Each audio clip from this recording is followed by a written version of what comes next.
Hello, everyone. Welcome again to the GLP podcast that we are now starting. We just had an issue with my mic being muted for the first 5 minutes again, like usual. But because Streamlabs is a joke, I love it, but I hate it at the same time. Kind of like some LPL teams. Anyway, I'm your host William. With me today is Ryan. Hello. We also are having technical issues with Discord with his mic, so I apologize for any static and stuff that comes through. Sometimes it's good, sometimes it gets staticky. We're just having tech issues all over the place. Anyway, Speaking of a joke, yeah, we are going to be doing the GLP podcast, which stands for the Global League Podcast, which means that for every week or every Sunday, we will be doing a review of the last week for the LCS, LEC, LPL, LCK, and a little bit of wildcard with no predictions or anything, just a little heads up of what's going on there. And then we will also be previewing the next week of the LCS, LEC, LPL, and LCK. But in the meantime, so since we've already done a little bit of this before, let's just jump right into the LCS Summer 2020. We made a big fun joke, long running joke about Doublelift and there being no drama or anything in the LCS this split. Nothing happened, but as you guys know, Doublelift changed to TSM. Dardoch is out at TSM. Also more drama. Went to Dignitas. So those are the big two stories that happened that we just talked about for 5 minutes. And then DeMonte 2 days ago going over to Golden Guardians was pretty big. And I believe Viper moving to Dignitas was another move. And Huni also going to Evil Geniuses. Did I cover all the moves, Ryan? um, I believe so. Nice. And hello, Brian, by the way. And not the most important move, of course, is that Big has now signed to FlyQuest Academy. So we are, you know how much we love Ignar here, but I do actually like Ignar a lot. But once Big gets his warm-up games, we got our man back in the league, and hopefully he starts, and then FlyQuest goes to Worlds against Victory 5. That's the of course, I've been espousing the potential for the reverse Keith maneuver for Big. If Turbo decides to set down, then we would have Big and Ignar in a bot lane together. Yep, that'd be a nice bot lane. Yep, Big Gnar bot lane. Brian even mentioned that next year that he wants Big to be ADC and Victory 5's very own PP God to be the support. The world can't handle that. The world might not be able to handle that. But now that we've got the moves down, did you want to go into our power rankings then? That sounds good. That sounds good to me. And we can always talk some more about some of the moves that some of the teams. Yes, which we'll go and discussing into. some of the individual teams. All right, so number 10 for me. I will go first, and then we'll go with yours. And then if they're the same, hopefully for the most part they're around the same-ish, so it's like easier to talk about.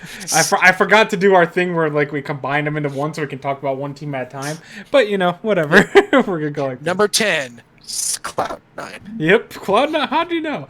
My number 10 team was Dignitas. Okay, interesting. That's actually somewhat close to what I have right now. So for me, the Dignitas, I'll move it up here. Dignitas, scroll. I am personally have kind of given up on Viper a little bit. Maybe some new scenery will help, but he's looked bad for a full year. Like his first split on FlyQuest, really good. I was like, okay, there's all that potential that I really liked when he was on Team Liquid Academy. I was actually pretty excited about that. I was upset when he left or went over to FlyQuest to start because I was like, damn, I've heard great things about him. And then he comes over to FlyQuest and he shows up pretty well. But ever since that first split, was it 2 splits? I think it might have only been 1 split of dominance. But ever since then, it's been pretty mediocre. So I know that Huni wasn't that strong of a top laner, so it's more of a side grade. I don't consider it too much of a upgrade by any means. Acadian in jungle with Dardoch as the substitute, I believe it is. That's fine. It's actually the opposite. Is it Dardoch as the? Ooh, I don't like that. I'm still fine with this thing because I thought Acadian wasn't bad. I don't mind Acadian at all. I think Acadian was a shining light for freaking Dignitas. Yeah, that's so like join. I don't really like that either. So that makes it even better for my 10th pick. And then Froggen, the mid lane, has always been very passive, and you know how I love aggression and like like roam and just mess around. He's much more of a passive sit and farm laner. So I've never he's had some good games for sure. He even won Player of the Week one of the weeks, but like I don't consider him that strong of a mid laner in season 10 meta. As well as Johnson, I think is fine rookie, and then is Aframu starting or is JJ starting? I think JJ starting. I believe Aframu starting and JJ is technically support. Gotcha. In their academy now. Okay. So Aframu they haven't made it super official, but I feel like I think that's where they're going. It's kind of like with Thorlo a little bit. Gotcha. Well, it's not. Either one isn't the strongest support at them. We've seen Aframu has been on the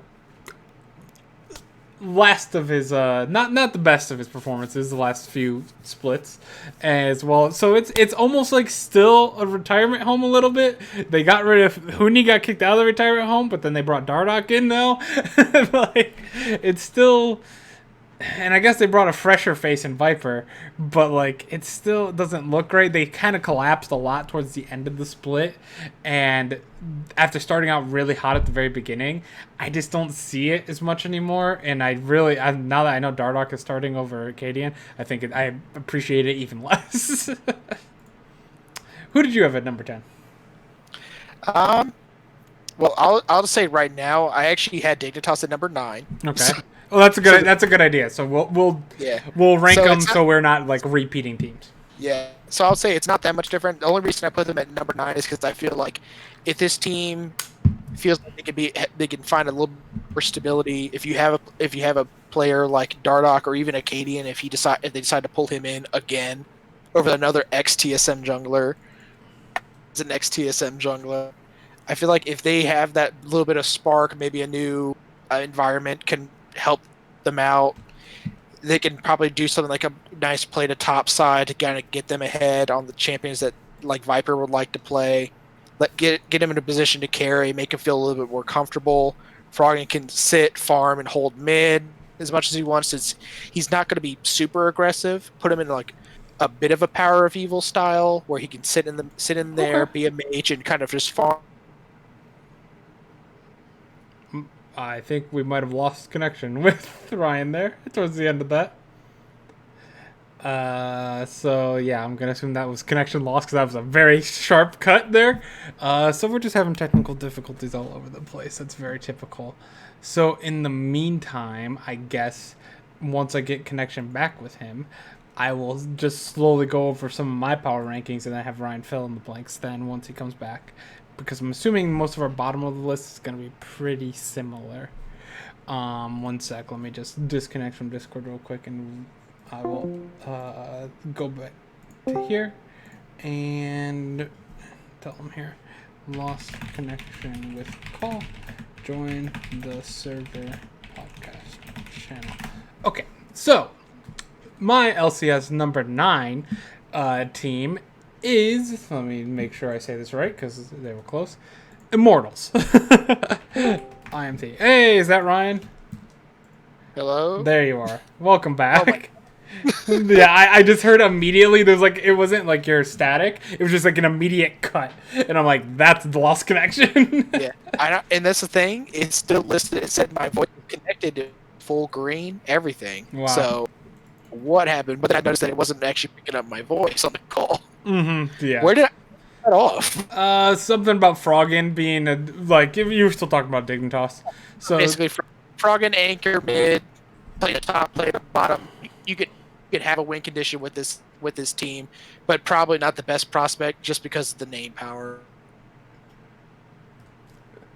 Oh man, Discord is being terrible. Oh, there you go. You're back again. Hello? Back again. Yeah, it cut you again. So just real quick, who's your number 10 team? That time I saw that it cut me, so I tried to talk fast.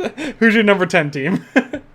Immortals. I have them at number 9. So yeah, we're very similar there. We're just on a flip flop there. So yep. So you have Immortals at number 10 for the same reason I have them. I have them at 10th place team. It's probably a foolish decision because of how often they burn me in spring. They weren't good. They were like the team that did not deserve to win so many games, but they won so many games. And I feel bad because I like Immortals, but like they just played so boring and like so passive that like they did nothing at all, and they just happened to eke out wins because of the state NA was in last split, and hopefully not this split, but very possibly this split as well. That they should not have gotten away with the amount of wins they got away with. Yeah, no kidding. They're one of the slowest teams. They had a lot of the longest average game times of pretty much anyone, and I think it's close. Mm-hmm. You have, like I said, like you do have good name power with veterans like Smithy and like as. I think that's kind of why they won those games actually. Is because they had the shot calling from Soaz and Xmithy, and they had that veteran experience, and then the other teams were so like lackluster / just like doing nothing productive on their own. So you had two teams doing absolutely nothing productive facing each other, and then their veteran shot calling through Soaz and Xmithy was actually able to squeak them by some wins that they should not be getting due to team like what I would say with team comps and drafting and stuff like that. I didn't agree with a lot of what they did. And I was like, oh, that shouldn't work. Well, it does when your opponent doesn't do anything as well for 45 minutes. Yep, I agree. I feel like they're able to take advantage of a lot of teams who are new teams, trying to get used to certain teams that were inconsistent, didn't have an identity, didn't have a grasp on how they want to play the game or how they want to play with each other, and they're able to use that, take advantage of it. And that's why, like, even in the wins they got, a lot of their wins were not good. They were not pretty. And they came down to, like, very split-second, last-minute things or throws from the enemy team. And they had probably about half of the... Or pretty much any game versus TSM. So you have this team where I feel like now in summer, you have certain teams that are going to be leveling up. Certain teams that are actually finding themselves. Certain teams who have cut a lot of chat that were issues for their team and how they want to play, and now you're going to have several teams who are actually going to be able to look solid. Like you had like a CLG that were lost in the show and looked like absolute garbage at the beginning of the season. They probably look a little bit better now that they actually could settle and play around a certain way. Now you have Pobelter can kind of lead the way for a certain level of the split. You have certain teams who, like you imagine Team Liquid, they're probably not going to be 9th place now. They kind of even out their issues from behind the scenes, and then TSM are probably to look a lot better now if you have Double Lift in there, more than likely trying to elevate it with their own veteran presence. So, yeah, I feel like it's possible that Immortals makes playoffs because it is an top 8 playoffs. Yeah, I always forget that playoff. Like even when I was doing my power rankings, I'm like, man, I have these guys out of the playoffs, but I'm like, oh no, I don't. They're in 8th. That's fine. So it's one of those things where I feel like it's definitely possible that they sneak into playoffs in that way. Yeah, if there's 8 teams that make playoffs, there is 0 teams in the league that I'm like, well, I don't think they have a shot to make playoffs. You're gonna have an opportunity to make playoffs in summer split. And the difference with Immortals, what I feel like is I feel like they don't really have much of an upside aside from like that's my biggest issue. That's my biggest issue. There's no like, oh, this could be the breakout year for Ica, maybe. Exactly. and I feel like that's the biggest issue is that you have Smithy with no real super hard PowerPoint to play around. Soaz, who's been good, he was fine in spring. He had some games, but he was actually pretty good for some of them. And you have Apollo and Hako, again, solid duo, not bad, and can legitimately win you games. But I feel like unless this is literally like they have to rely on Aka to level up seriously between spring and summer. I just see that happening. But even then, you're still saying that this team has to bank on other teams being worse. Yes. For them to rise up. Yep. That's the issue, is that there's not a lot of... Their strengths come from others' weaknesses, which sort of works sometimes if the region is bad, like we were in spring. But it's not. That's not a consistent way to build your team. Is hope that other teams suck so we win. Like you want to be the team that sets the tone for the game. I can literally point to every other team, all 9 other teams in the league in North America, and say these teams all have upside where I can see them even challenging, even possibly challenging, or at least giving a hard time to the top 5. Okay, yeah. Immortals, I don't. Immortals, I look at this team, like any one of the teams that I have in my top 5, aside from maybe one team, probably handle Immortals any week. Yep. Except TSM, who apparently can't beat them. So with Spoilers, that, TSM's in my top 5. I would hope so. So with that, I would want to go on to team number 8 in your power rankings. So we got 9 and 10, not the same position, but the same 2 teams. Okay. Number 8 for me, this is where it got tough. I will say positions between 5 and 8 on my power rankings are very close, actually, with how I feel like these teams are now, which is going to be surprising for some people because one of those teams, the number 8 team on it, is CLG for me. Oh, really? I do think this team is going to be much better than what we saw in spring. I love Pobelter as being one of my favorite players, if not my favorite, by far my favorite player, now that Olay doesn't play anymore in NA. I really like what he did, especially when he came in and brought a lot to the team, I thought, and brought a lot of stability there in the mid lane. I'm really hoping for a better split from Wiggly. Like we saw Wiggly play very bad at the beginning, then play amazing, then go back to bad. You know, like hopefully that comes back. That's one of my worries. Same with Ruin. Ruin is like the I like to refer to him kind of like similar to Natural on DMO or formerly Ale. Like runs it down a lot. Sometimes it's good. Sometimes he forces you to make a lot of plays. So sometimes that's good. We like that in players usually, but when you're oftentimes not being on the good end of that, it just doesn't look very good in general. Like you do need to change some things up. If you're losing 75% of the time, you're forcing people to make plays, they're beating you on those. That's not a good look. Yeah, but you're losing 100% of the plays you don't go for. That is true. By the way you describe Natural and Ruin just sounds like you're also describing Huni. Yeah, it does. and also Nuggery sometimes. Nuggery, the Shy. It's like literally a ladder of skill. Yeah, it literally is. So you just have a ladder of this person's losing 75% of the time, this person's 60, this person 55. Like it just goes up. You just go up the list on like the same sex style of player though. Yep. And I'll say right now, kind of jumping in, I also had CLG at 8th. Woo! We're pretty cool. We both, I know. Get Brian back on. We both picked CLG to make playoffs. Yeah, but technically. After being the worst team in the split in spring. And they, like I said, I agree with what you said, where a lot of them looked really bad in spring. I don't know how much of that was behind the scenes, how much of that was just how much they flex, how much of that was, wow, Biofrost made a difference. Wow, Power of Evil made a difference. But I feel like Pobelter gives them stability. I feel like they still have upside. This was a team where like 3/5 of them were a third place team and almost made Worlds last summer and barely missed it. Mm-hmm. You have these guys where if they are on the same page, they can be strong. And I feel like one name that you actually I don't know if you were going to mention him, but someone that you didn't mention was Stixay.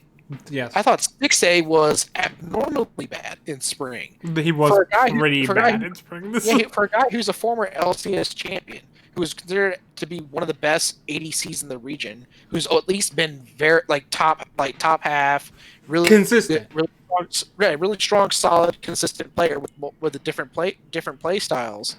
I don't know, maybe the meta shift with 10-11 with the changes to ADC can help him out a little bit more with the champion pool. Maybe he has more time with Smoothie, can kind of build their laning synergy a little bit more.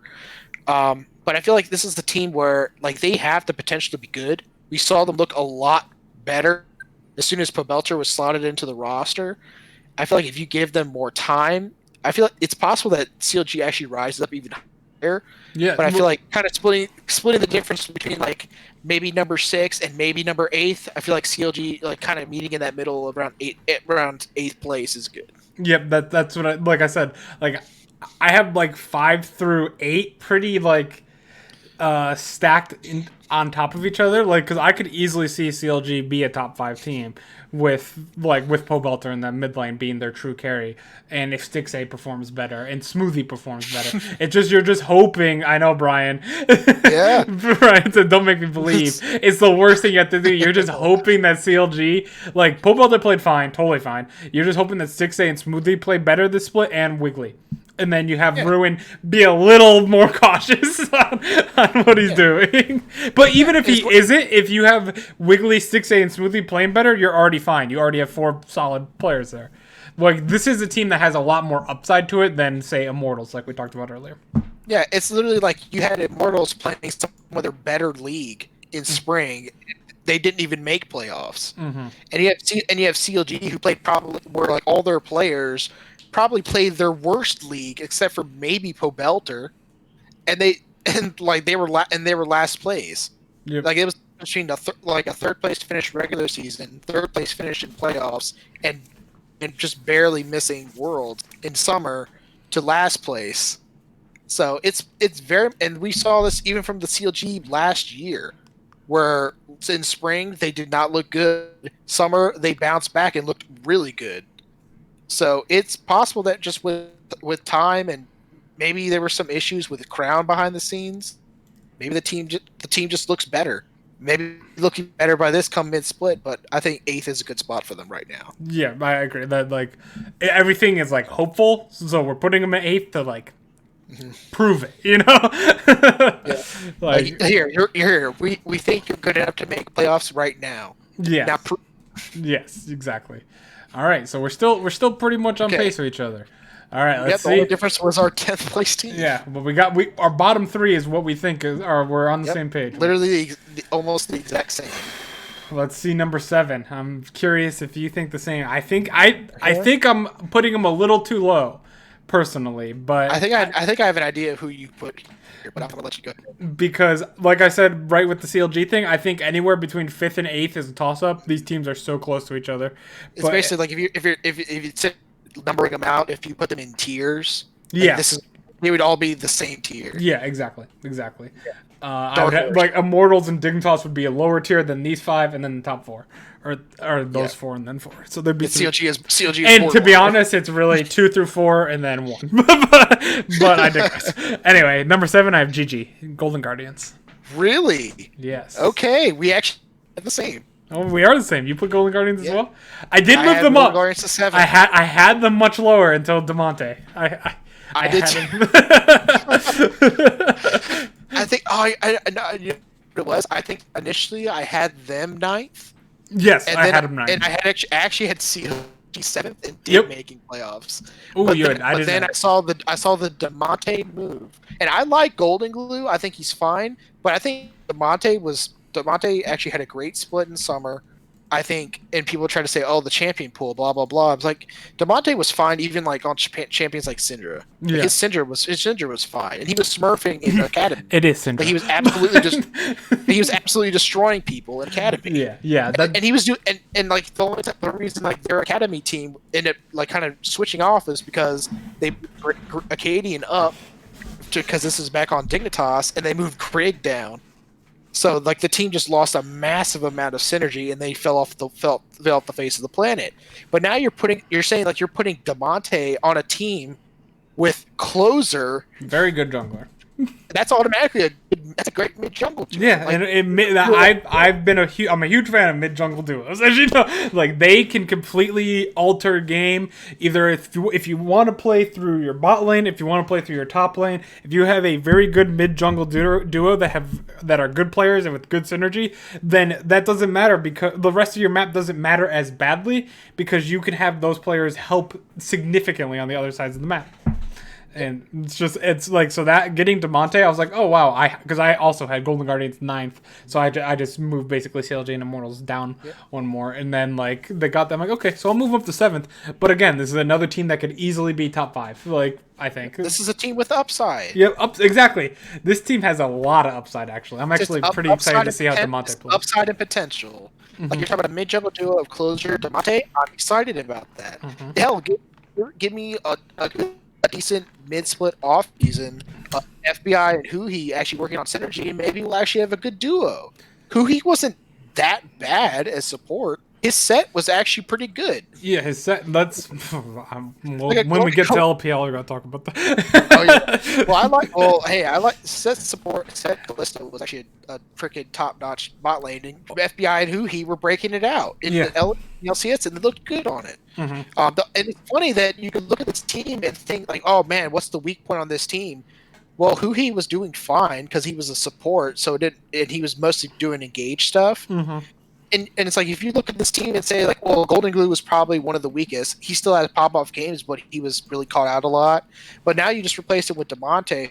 He was a side grade at worst and an upgrade at best. Yep. Then you have the weakest link on your team is Haunter. And Haunter isn't a terrible player. No, he's your middle of the pack top laner, which I know before he was like obviously top of the rank top lane, but he's still your middle of the player. Yeah, that's the thing where you look at this team and say, oh, wow, we have Haunter, and he's our worst player. And this guy was once upon a time in the conversation for MVP of the league when he was on TSN. So you're talking, again, upside, potential. If you work on team communication and everything, then that'll probably work out for. Yep. But again, it's going to come down to consistency. It's going to come down to cohesion. And I think, like, if we're not doing a revolving door of stuff, if you have a player like Huhi, who's supposedly really good with communication, even like when he was a mid laner, talking and kind of almost shot calling with how he plans certain things out, doing this from the support role with players like Closer, like DeMonte, who are also vocal players, and then just kind of getting Haunter into line and everyone having synergy. This is a team that can challenge top 5. Yep, I fully agree with that. Yep, I feel like it's just like with CSG, it's unproven right now. Compared to some of the teams above them, but I think it's definitely possible. All right. So with that being said, the final team I have in my bottom 5, which still they again, I put 5 right there with them, so it's not like that's the cutoff. But my number 6 team that I hope does better, but is 100 Thieves. Okay. And number 6. I like this team a lot. I'm curious though, since we're talking about like whole tiers, who was your number 5? Who's number 5? Oh yeah, I can go right into that since we're doing tiers. Evil Geniuses is number 5 for me. All right, that's what I thought. That's why I asked, because that's what I thought it was. Because I have Evil Geniuses 6 and 100 Thieves 5. Damn! Look, we're like so close. Like I like one position like that. It's so I won't argue it. Literally, our bottom tier, our bottom 2, and our middle 2 are just flipped. Everything else is. Yeah, I actually wanted to put 100 Thieves. Like, I really did want to put 100 Thieves at number 5 and Evil Geniuses number 6, but I felt like it was too much of my bias towards Cody's son, as you know. Like, I'm like, oh man, I love Cody's son, and but I don't know. See, let's talk about that.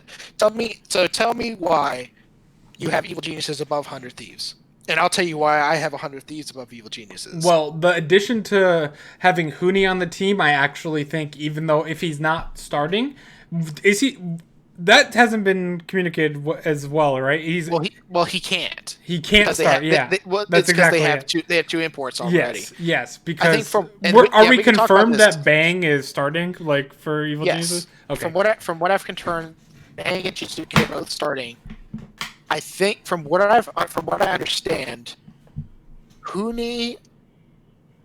I think they said if Huni plays a few games of Academy and he comes in for a couple of starts on the LCS stage, I'm not sure how much, and I don't have the exact rulings. I was under the assumption that it wouldn't be until the next split.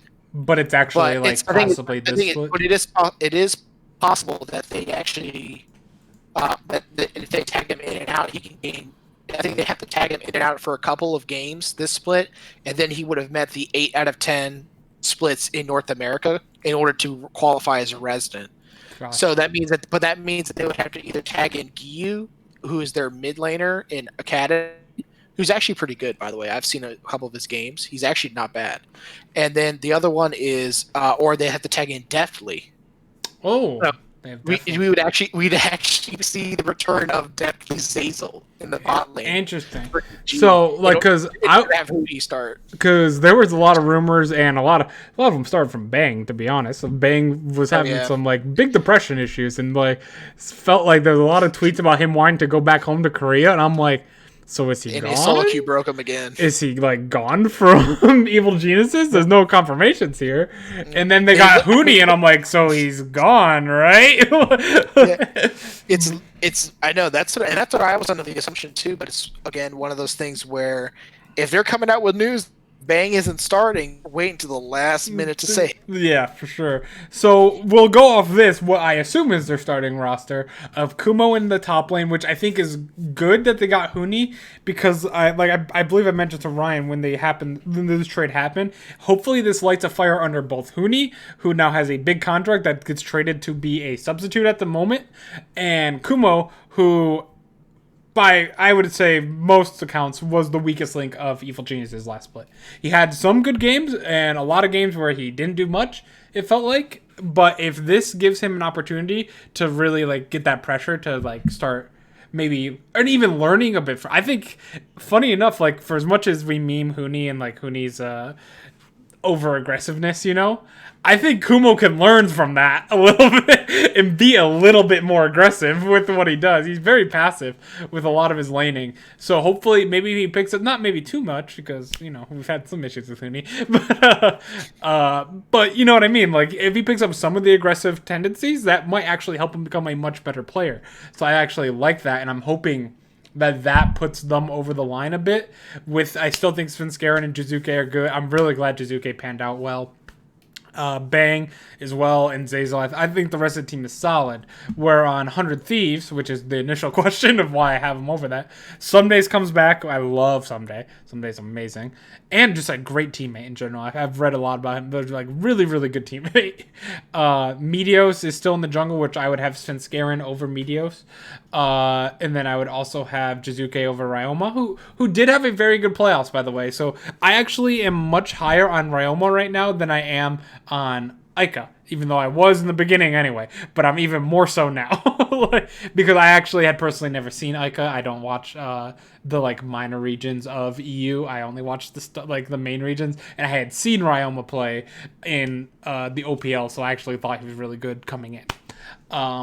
Cody-san as well, my favorite ADC. I do have him over Bang, which might be a little controversial, but I do like Cody-san a lot. But I do like I'm told Zazel over Stunt, and I think Stunt has me worried a bit. Like there were a lot of highs, but a lot of low lows as well with Stunt last year. So hopefully he can work on some of those low lows, and then this team could be very good and fight for those top 4 positions.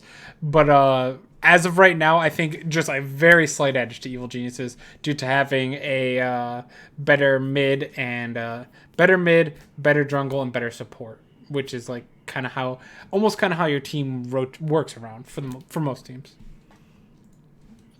I was kind of just sitting and nodding to a lot of points. Mm-hmm. I agree too. I think having Hooney as a practice partner for Kumo can do a lot of wonders, because that's kind of like the main issue with Kumo is a lot of his laning, his like 1v1 ability. Because I know apparently Licorice on Cloud9 gets a lot of practice from that. Speaking of OPL players, he basically, like the majority of his practice is literally 1v1 matchup practice against Fudge, the Academy top laner who used to be with Mammoth. Fudge was amazing on Mammoth. Yeah, when apparently Licorice just 1v1 to kick the shit out of Fudge on a regular basis. But that's like his major practice. Like to the point where Fudge, like he because it was a joke on the off season, they kind of did a Cloud9 bracket of basically a 1v1 challenge between a bunch of different players, including the Academy players, and Fudge won. And Fudge memed by tweeting out saying like it was like no competition. Licorice needs to join him next time to challenge me. But Anyway, but just doing that can do a lot of wonders for players, and I know that's actually a lot of late top laners do. They like if you're going to be on an island, Yeah. a lot of what you're doing as a top laner, like you said, talk about natural ruin, the shy nuggery. A lot of what you're doing is the 1v1 micro, finding ways to play out your lane in the proper way every time to manage your wave, manage the trades, and manage pressure, because that's what you're doing. Even without jump assistance. I mean, honestly, even just from personal experience, I'm nowhere near any of those levels. But with my Cho'Gath, for example, when I play top lane, which I do need to get back to, I'm like 4-0 my last 4 Cho'Gath games in the last few weeks. I just need to play top lane more. But Cho'Gath, for example, I know pretty much the ins and outs of almost every single matchup. Not that I'm a one trick with Cho'Gath. I do play like Maokai and stuff like that, but with Cho'Gath is by far my number one go-to top laner. So I have to know everyone's trading patterns, and that is on a pro level is very important as well, because if you can know each and every matchup's trading patterns, do you win this one? Do you lose this one? Like, is this one just a 50-50 how do you play it matchup type scenario? Like, knowing that and using your like aggression. Like, for example, there's one that Cho'Gath wins pretty well early for the most part is against Tryndamere. Not so much later on when he has his ult, because it makes your ult kind of really hard to eat him while he ults type scenario. It's a point and click situation. Do you point and click before he hits R? You never know. But at the beginning, Tryndamere actually, or Cho'Gath's empowered E's, you can actually beat Tryndamere in 1v1s with the empowered E's, at least in plat elo.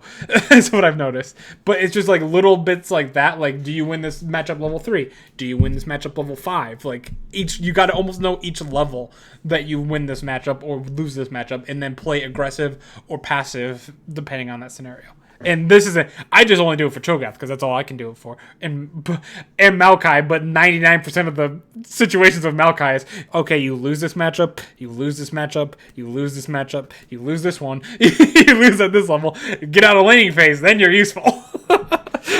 Super tank. Yeah. Soaz knows all about that. Yeah, but the laning phase scenario is just like, okay, you don't win that trade, you don't win that trade. You win under tower. You kill them under tower if they ever tower dive you. It's like almost like Shen, where you should just never tower dive, but like outside of that, Set is another more recent one. But you don't win any trades. Everyone does more damage than you. But yeah, like Cho'Gath, I like that. The ones I know for sure are Aatrox, you never win.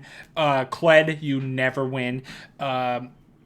Stuff like that. Like, those are the top 2. Or Darius, but I perma-banned him every game anyway. So the big melee, strong like, 1v1 melee bruisers. Yeah, like, you will never, from level 1 to level 18, you never win pretty much a 1v1 against any of those champions, in my experience. But yeah, so that's what Licorice does, like you were saying. That was a long tangent for what Licorice does, and if hopefully Kumo does that as well, like, that's gonna get him higher up.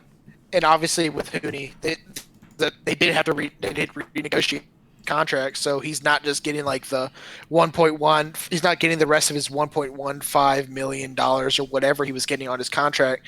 It was renegotiated because he is not going to be a primary starter contract because he can't for this team most likely. But I feel like, especially with the way the meta is moving in the direction that I think it is, I actually think that this actually does start to favor Meteos more if you're talking about farm-heavy style jungle, because that's Meteos' old school bread and butter. That is true. That's a good point I didn't think about. Yep, and I think that... But I think like the main thing is, I think that their bot lanes are relatively equal. I think I agree that it's Hazel over Stun, but I feel like the difference isn't too drastic. And same thing with like Bang over Cody Sun. I think they're pretty even in what they do as players. Like the difference between the bot lanes is negligible. I feel like top lane is massively in Honor Thieves' favor. Yeah, I agree. I feel like like I said, just like with top lane right now, Drav can kind of work around that enough to cover differences, and so it'll be up to Kuma either work on that 1v1, work on his champion pool, and work in order to actually maintain that, so they're not being like, I have to Ornn or Aatrox every game, or else I'm just going to get a huge dump taken down my throat by a player like Someday who's going to roll in that. And then you have And then the jungle, I feel like it's going to be a little bit more even. It's less skirmish heavy junglers, like people who are looking for fights and engages, like Lee Sin, who I would say definitely favors Sin Scarin more to like champions like Nidalee or Olaf or that style of champion who are more farm heavy. They're less interactive early. I think that's much more Midas' wheelhouse. And I think the big thing and I think this is the sort of thing that kept Evil Geniuses above 100 Thieves in spring was that Jizuke was better than Ryoma.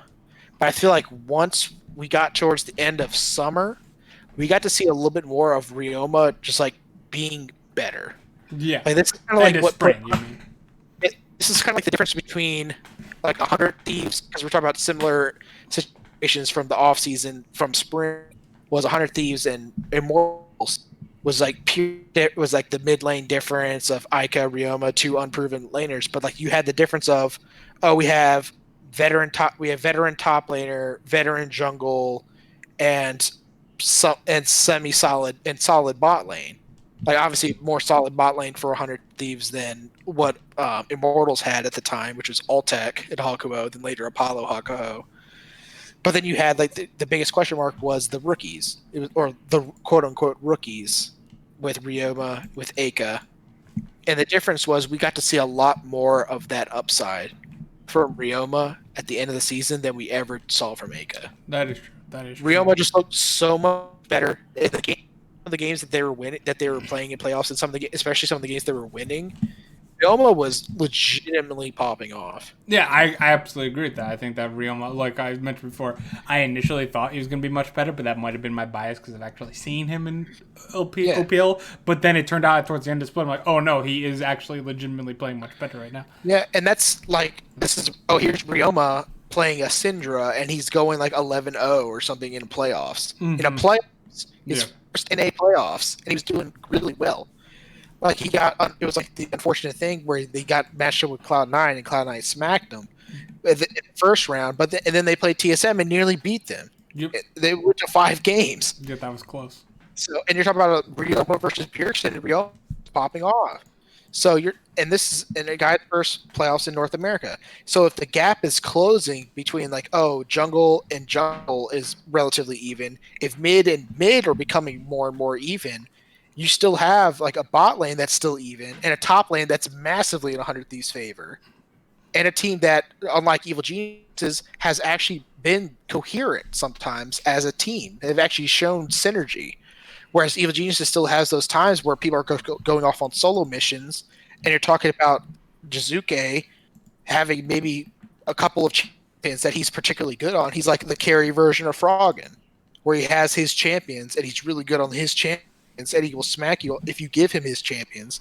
But then if you don't give him his champions, then he doesn't look as good. He doesn't have as much agency and can't not play in the game, and the Evil Geniuses does not look as good. I think Evil Geniuses peaked a little bit in spring. Maybe they can look better if, like I said, you have those improvements from top lane. If maybe like they're able to do more mid jungle stuff more effectively in summer, and you see more back half Evil Geniuses throughout the whole entire split. But I feel like 100 Thieves just as a whole has both upside, just like Evil Geniuses has, but also has potential for further improvement. Okay. Which is why I have them above Evil Geniuses right now. Gotcha. So with that being said, did you want to do, like you said, like in tiers, like we just did with Evil Geniuses and 100 Thieves? I'm assuming, unless you have something super spicy out of which I just don't believe. Are you going to ask me who my number one team is? Basically, should your next 3 teams, I'm assuming your next 3 teams are in the same tier.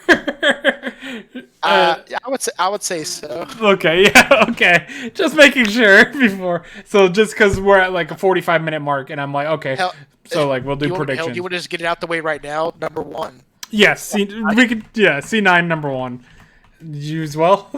Yeah. Okay. They're number 1. Okay. I feel like there was not enough moves made to make me feel like this team is going to stop, this team is going to slow down, and anyone's catch them. Mm-hmm. There'll probably be teams that'll challenge them. They'll probably play harder. I don't think they're going to go undefeated. I don't think they're going to go 17-1. But I feel like this is still a team that is going to be hasn't made any changes, has shown no sign of stopping. It's going to be they're the best in spring by far, and they're still going to be the best. Okay. Yep. I fully agree.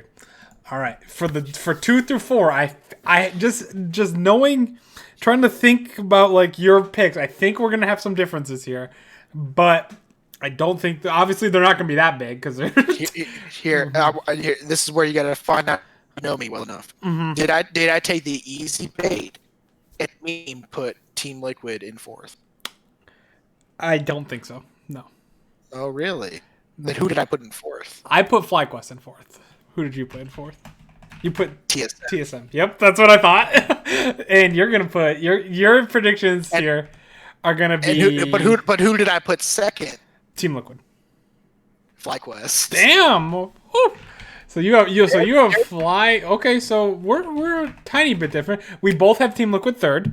I will say that. I think that difference is you believe in double lift, and you're a fool. But my opinion is here. Well, first for the Team Liquid part, they finished 9th last year. Okay, very weird. I think that's a massive difference from 9th. Yeah. I think that I think you agree. A lot of the issues were internal. A lot of internal issues. Like a lot of internal issues. That's been cleared out. You lost one of the best ADCs, or probably the best ADC ever for NA. But arguably the best player in North American history. Yeah, exactly. You did lose that. You still have Impact, who you could easily argue is a top 3 in his prime or in his peak. In NA, in his peak, he was number 1. Yeah. But with like Licorice and Someday, is like I would have Impact. Like those are your top 3 best top winners in the league. You have Broxa, who I give Broxa 100% free pass for last split. Like there's nothing he did last split counts for me, in my opinion. like it's so much chaos. He came not only stress and chaos of coming in late into the season, he came into a dumpster fire basically, and like everything was such a mess. Clean slate for him. I'm looking at him purely from Fnatic, which he was on the towards the downside. He wasn't on his peak performance necessarily, but he was still very, very good. Easily can compete for top 3 jungler in the split. In NA, this split. Jensen, same thing. Jensen could be number 1 mid laner in NA. Tactical, we have to wait and see. That's the biggest question mark, obviously.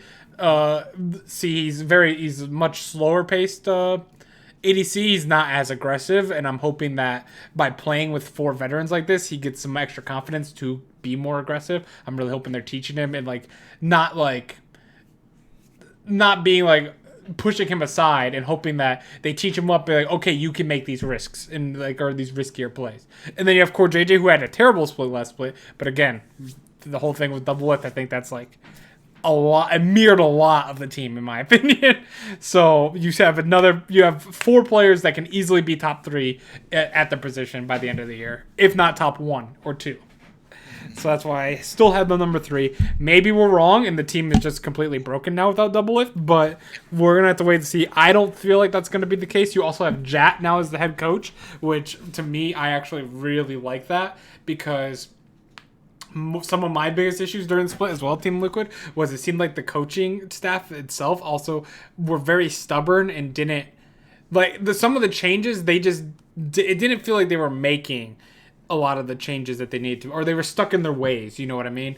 And I think of Jat as someone who very analytical based, obviously, if you've ever seen or heard him at all. And I think he is willing to change if the numbers say to change, which they do.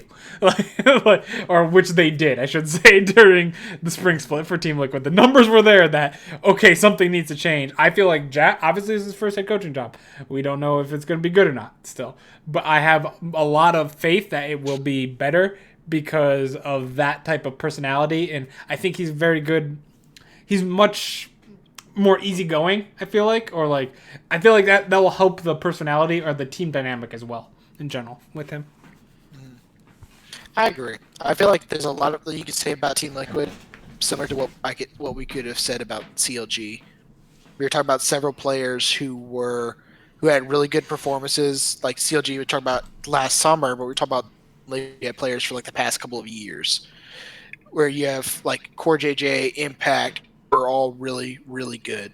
Broxa, who is really, really good. People who are legitimate champions, some of them world champions, world finalists, world semifinalists. That's who you have on this team. The only one who's a question mark is a rookie, and even in his games he played in spring were good. Like he actually wasn't bad, and it wasn't the reason that they lost. Mm-hmm. And so you're talking about these players having arguably the worst split of their careers. All of them at the same time. Yeah, and like you had like Jensen, who was fine, but didn't do. Maybe you could say didn't do enough, but how much can he do? You're about Broxa again coming into a huge mess. How much can he do? Tactical rookie player playing for 2 games, filling in for double lift of all people, and he how much can he do? And then you have Core JJ. You're talking about him possibly not being on the same page as jungler, trying to maybe do too much to try and compensate for what other people are not doing, not saying, and then just not being on the same page. Same thing with Impact. I feel like you kind of clean slated the background stuff. I feel like once you have everyone on the same, if you're able to get everyone on the same page with a new mindset, new analytical new analytical coaching method from Jat, it's possible. I genuinely feel like this team has so much upside based on what we have seen from these players. Even from tactical, I feel like you give this guy more time, more synergy with Core JJ, strictly with Core JJ, and not this flip-flopping back and forth after 2 games. Then you're talking about this guy possibly being one of the better ones. He looked good starting off. Giving him a Core JJ as his constant practice partner possibly just levels him up even more. Giving Core JJ a full split in off-season time to practice with Broxa, find that synergy. Now you're talking about a mid jungle support synergy that's going to be massive for a player like Jensen.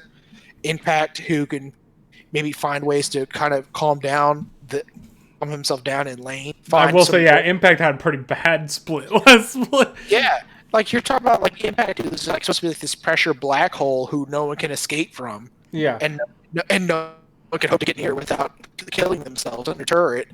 And it was the exact opposite. It was like a white hole. It was just giving everything away. It was terrible. So, and it's like you're talking about like this is the team that everyone with double lift, everyone pegged as number 1 spring, no problem. Probably going to be champions again. And you're talking about a team like even without double lift, it took everyone on the team, including double lift, playing like absolute trash in some cases. Like the majority of their players who are multiple-time champions, world champions, playing like garbage, not being on the same page, and then they were the second worst team in the league and still almost made playoffs. They were like 1 game out of playoffs or something. Yeah, literally, Cloud9 beat them and prevented them from playing a tiebreaker for playoffs. Yep, and that was a hell of a close game too. So now you're talking about like, okay, let's say you're getting that team Liquid from that last game of the regular split in week 2, day 2. Now you're getting that team Liquid all split. Yeah, then you're going to be top 3 team. Yeah, exactly. But I feel like the big thing here is our difference between FlyQuest and TSN. Yeah, and I think what you said about Evil Geniuses, where you think they peaked in spring, I kind of am worried that is the same for me with FlyQuest. I'm wondering, like, well, this is, by the way, on the, if Big starts as a starter, they are automatically number 1 in the list. I'm just saying. You're gonna put him over C9 easily. Big, it's big. Dude, they tied with C9. Okay, that's him come from the C9 fan. He knows. They both end 17-1, and then they play for an hour, and then they just call time on their tiebreaker. Exactly. So yeah, if that happens, changes will be made in these predictions. But until then, I think that I loved FlyQuest. I had him making playoffs, where I believe it was Azale that actually had him like 10th in spring preseason. Obviously, that changed over the course, but there were a few people that even had him 10th, and I believe you had him like 7th or 8th. You were pretty close as well. I had him 6th. They obviously way overperformed 6th. They got 2nd, and That's why I think Power of Evil had an amazing split, one of his best split, probably his best split since being in America. Ignar had a very good split. He had at times towards the end, I felt like it was a little more shaky than at towards the beginning, but for the most part, still very good. The biggest change was having Solo come in instead of Viper. Then that all of a sudden changed his team around completely, and they now have Solo as their top laner. Solo is very toxic. I saw a lot of stuff even in the offseason about Solo in solo queue, and he is still a really toxic person. So that kind of worries me a bit for maybe team synergy. I've heard so much mixed stuff. I've heard everyone saying like, "Oh, he's so toxic. That's the reason why like people are so hesitant to let him start and stuff." But it's like, and then every other person I hear talk to is like all the pros are all like the pros and teammates are saying like he's like the nicest guy. Like he's so easy. It could be a very it's literally just when he goes into solo queue. It could be that. It could be that. It could be. To be fair, apparently it's also driving like Mickey and Bang back to Korea. So yeah. And Kabe too. Apparently he did not like it. Yeah. Supposedly Kabe was playing on freaking like the EU server from North America with like 150 ping because he hated North America solo queue so much. I don't know if that's true. That's just a rumor I heard, but also wouldn't surprise me. I literally got an instant feedback report the other day or yesterday from a ranked game I played 5 days ago. Instantly screenshot to my friend. I was like, "Thank God this guy got like banned or like one of the worst people I've ever played or had the experience to play with." Oh yeah, Fevin too.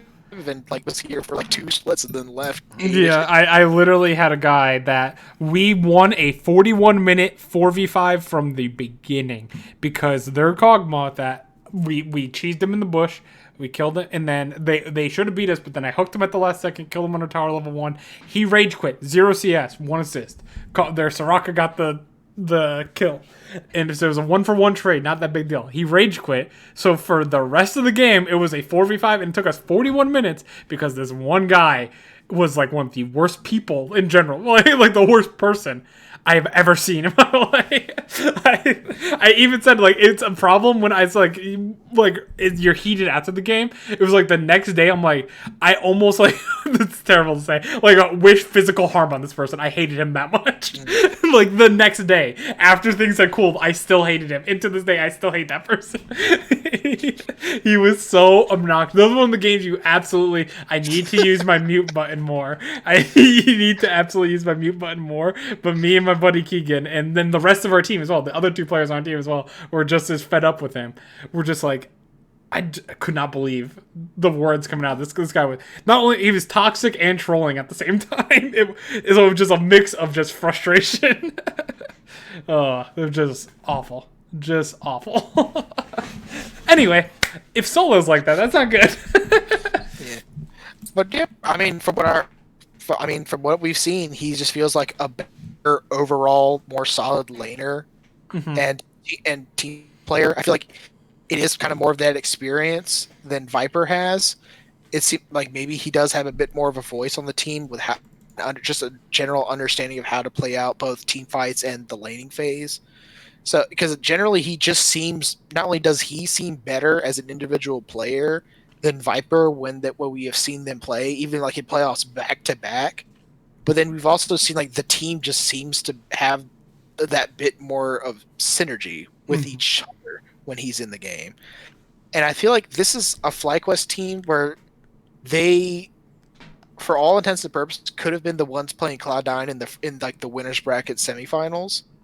Like they were like you're talking about like if they played solo from the beginning, they probably could have just won versus the Evil Geniuses. Yes. I thought you were talking about against Cloud9. I'm like, yeah. And then we saw as soon as they played each other again in the loser bracket finals, they beat them with solo team. Yep. The only time, and that was the thing. Like you're talking about a team like FlyQuest who has looked solid. Like you're talking about the weakest on their team was Viper, and now you're having an entire split with Solo. It's kind of like, again, tying back to the CLG thing, what does CLG look like if they had Belter the entire split? Yes. How does FlyQuest look if they had Solo the entire split? That is true. Viper? For my point, so that's why you kind of have FlyQuest number 2 then. Exactly. My point is that, well, for Team Liquid, I just see like in general, just I'm having like I see like all upside. You can't be worse than last split. Basically, it's like all upside with all your It players. can't possibly be worse. Right? With TSM, Can't possibly. shut up. You're gonna curse it. With TSM, Curse isn't in the league. That's Team Liquid. my feeling, I am one Broken Blade. I've always thought as a solid top laner. Spica scares me in the jungle. I'm gonna be honest. I think he got thrown into a fire, obviously, last time he came up here, but he didn't look good. And I hope, and let's be honest, when does a TSM jungler look good? Like in a When they're long winning time. championships. Yeah, when they're off the team at this point.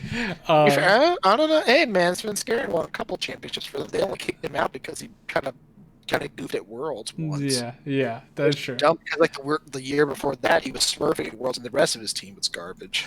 Yeah, that is true. So No one ever talks about that. But Spica scares me a lot. I think this is the biggest question mark to me. The reason why I have TSM2, even though as like just from straight up personal, like I'm like, oh, I hate them. Like I hate TSM.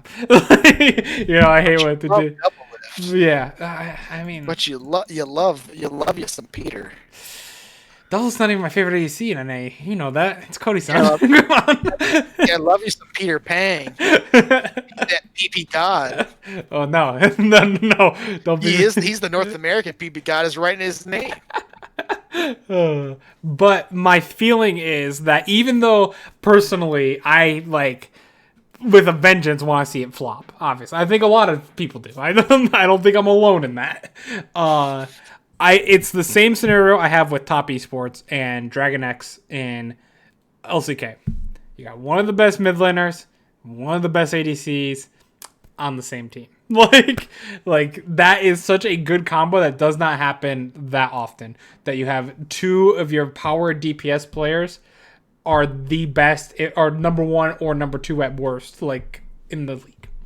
So will we see Double Lift return to form? We don't know, obviously. And then, but you also have Biofrost with them again, and like I think that team will be fine. I don't want them to be fine, but I think they will be fine. I mean, that's one of the things where it's like I have TSM making playoffs. They're top 4 for me. Yeah, and I was considering putting them number 3, but it's like I wouldn't put them necessarily above FlyQuest.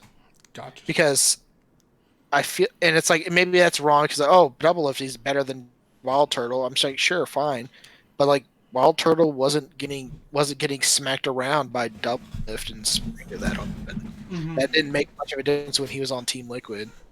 Like you had Broken Blade, and then the main issue that I had with this team is not even that it was Double Lift, because I feel like Double Lift changed the scenery just like you talk about with Team Liquid and others. They do wonders for him. Be back with people that he's familiar with Bjergsen, with Biofrost, and hell, having another friggin' blank slate jungle that can just do whatever they want with. But the issue with that is when they tried to do that in spring, TSM did not play super well around it.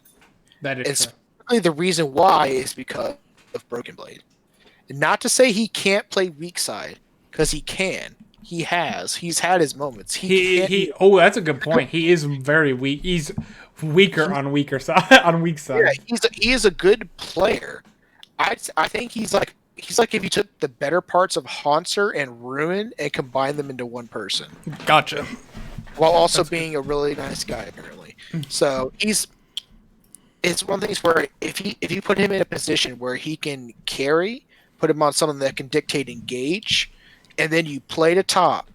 Yeah, that's why you saw jungler Dardoch, Bjergsen, 3-man 5 top, and they weak side bot with Kabe and Bio, and they hold the lane. Kabe and Bio never really fell behind. You never saw TSM, they lost this game because of bot side. They lost this game because bot lane just got smacked too hard and they couldn't recover. It was never that. Kabe and them were fine. The issue was whether or not they can actually engage on different strategies from going top side. Because they needed to, if they blew open top side, you got Broken Blade ahead, you got him in a position where he was confident, he could carry, he got a lead, he could pressure, and then he could move to mid, or he could teleport bot, he could set up engages, he can play set and flash ult the back line into his team. Like that's the sort of thing that they need to do. As soon as you put him on Gangplank or something, or like Ornn, like his play was fine, but it's like one of the things where Bjergsen was probably a better Ornn than Broken Blade was. Yeah, okay, And so it's kind of like they would play Ornn and then just they pick Ornn early and give it to Bjergsen and then counterpick Broken Blade's top side. And that's kind of the thing where it's like, well, how does this team look if your best strategy is to play the Broken Blade, play through topside, get topside roll through the rest of the map so the rest of the team can play, but then you also have double lift, and the whole point of double lift and something that was kind of an issue that was possibly issues with bot lane through all of spring split with Team Liquid was that they just did not play well around bot lane. That they didn't do like what Xsmithy did for double lift for years, and actually actively play towards and pressure and basically stand near bot lane so that double lift could always pressure and always, because he always had his jungler in his back pocket, because he always had his mid laner in his back pocket. Like, what happens if they try to do that all the time and that's all they can do? That got Team Liquid pretty far, but that means that anyone who's ever played in North America who's worth their salt can look at this team and be like, we know exactly what they're going to do now. That is and true. We're not going to let you play that. Well, that's the teams that are worth their salt, in my opinion, are few and far between in North America. So I think, and also everyone's talking about how ADC, state of ADC, buff ADC, and all this mess. So how well are you going to carry through your bot lane? Yeah, I think it's a scenario like we said at the beginning. Like these three, like obviously Cloud9 in a league of their own at the moment, until proven otherwise. It wasn't proven in the regular season, wasn't proven in the playoffs that anyone could even really touch them. These three, I think, are the teams that, if their potential hits properly, could hit C9. I see TSM. I guess I see TSM as a higher upside per se than FlyQuest, just because of what I said with the having a mid laner and a bot laner be so dominant. If they return to complete dominance, having two of those lanes completely winning, then topside won't matter as much. I actually really like your points that you made there with Broken Blade playing on weaker side. It might not be as strong, and he might fall down. But I'm willing to sacrifice that if I get a 80 to 90% chance to win the lane in mid and bot every game. I will be willing to sacrifice my top side too much, depending. Like, you might lose a game or two, but for the most part, if you can control the whole bot side of the river, I think you can control the dragons, which we're seeing are much more important now to teams than they were in the past. And you can control just have your jungler. Just even controlling or holding down the enemy support makes it so even that your jungler can even make plays on the Rift Herald is much more, because they won't have to worry about 3-man coming towards them. Like, you could send your mid and your mid laner and your jungler to interact with the Rift Herald, where the enemy team can only send their mid and their top laner, and depending on which top laner they're playing and which mid laner, obviously, but usually mid laners are better in the mid game, I feel like, usually. But for that, I mean, that's for the most part. Like I said, we have that is our biggest difference is only 2 places, by the way, of FlyQuest and for like all the rest of the stuff. We're pretty much on par. Like we're thinking around the same for the power rankings for this split for preseason. We could, so that means we're both right or we're both completely wrong with some of them. Because like you said, when you break it down into tiers, C9 is in the S tier. The A tier I'd put is Team Liquid, TSM, and FlyQuest, and you would as well. And then the like B tier of these 4 here, and then the bottom tier of Immortals and Dignitas. I think that's fair. Yep.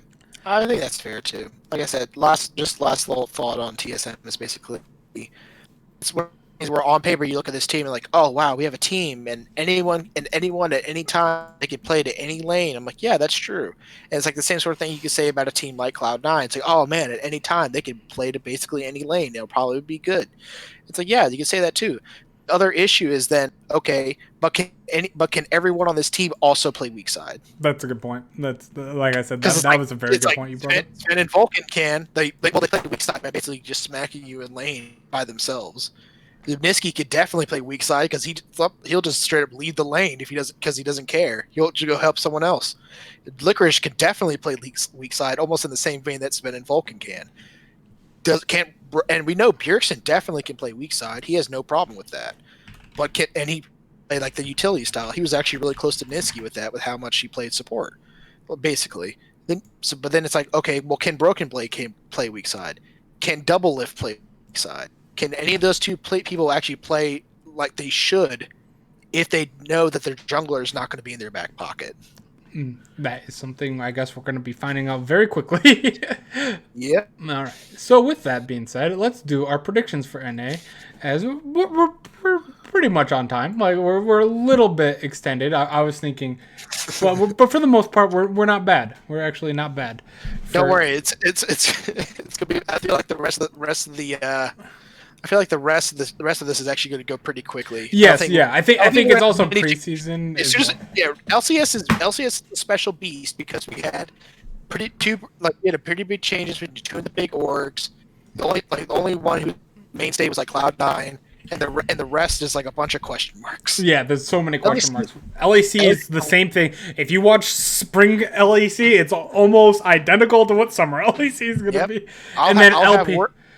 I'll basically have words about one team. Yeah, and then LPL as well. We've already did the preseason on Friday, or on Thursday, so that cuts out a lot, and we're only going to be talking about the 6 games, how they looked, what teams, certain things there, and then do the predictions there. So, much good. I was thinking just in general for myself, like when we were talking about this, I'm like allocate about an hour to each, like an hour at max to each of the regions, but we're only at an hour 10, so it's not. Yeah, like I said, it'll be a lot easier going forward. Oh yeah, preseason's always the big one anyway. Preseason's always gonna be fun, but people love hearing people talk about that. Yeah, I agree. At least people like me. I like hearing people talk about it. All right, so game number 1, we have 100 Thieves versus Evil Geniuses. Speaking of coin flick number 1. Speaking of the 5-6 match that you and I were just discussing. Yep, this one is very tough for me because I personally like 100 Thieves better. I think these teams are dead even, essentially. So, like, if it's like dead even, I tend to lean towards the team I like a little bit more, I feel like. But that being said, as I put Evil Geniuses at number 6, I'm at number 5, and 100 Thieves at number 6. I'm going with 100 Thieves. Because what I've said about Evil Geniuses being the better team probably hasn't happened yet, with Huni and Kumo getting experience for Kumo in the lane to improve. Really? Yes. I'm actually surprised because I would think that the reasoning behind here would be like, oh, Evil Geniuses are probably better than 100 Thieves right now because they're just coming at a good playoff run. And they looked okay. That is true, but and 100 Thieves may take some time to actually get themselves back into a better form. Like Rio, it might take a little bit more time to level up. See, my thought is that I think that mid-split Kumo is going to be vastly better, or like so much better than early split Kumo. And that was initially for my power rankings is why I have Evil Geniuses higher. Is I think Kumo is going to be a much better player by the end of the split than he is right now. I love how it's weird that the discussion between like 100 Thieves and Evil Geniuses. It's always about the two solo lanes against each other, but it's like slowly shifting to, okay, well, we expect Someday and Jizuke to both be good, and they're roughly equal to each other. Yep. It's just a matter of who proves more, Ryoma or Kumo. Yeah, kind of. Yeah, it's kind of like which one's going to perform better. So what do you have? Like I said, I do have this certain app up that we're not sponsored by, but it's a free app, by the way, for anyone who likes it. It's called Strafe. It's actually really nice. Lets you do your own predictions, so you can play along at home. Mm-hmm. It was amazing. Our viewer, Nikki or Nick, he told me about that app, and I'm like, oh, this app's actually legit. Not sponsored, but I'm on board. It literally takes everything you need to not just like put my predictions in for everything. Yeah, like I liked it in the sense that I'm able to make wildcard predictions without actually making them on the podcast and like doing a specific podcast. So then I can go back at the end of the year and be like, okay, I picked this, this, and this. However, I went 0-4 in Brazil this week or on Sunday. So Time to stop using this app. It's clearly the app's fault. But no, yeah, this also helps me keep track of the different, like sometimes the games, because there are times where, especially like last spring, where I was kind of unofficially keeping up with my record in like Europe and China and Korea. Yep. Because I wasn't actually putting them out on the podcast. Now you but are.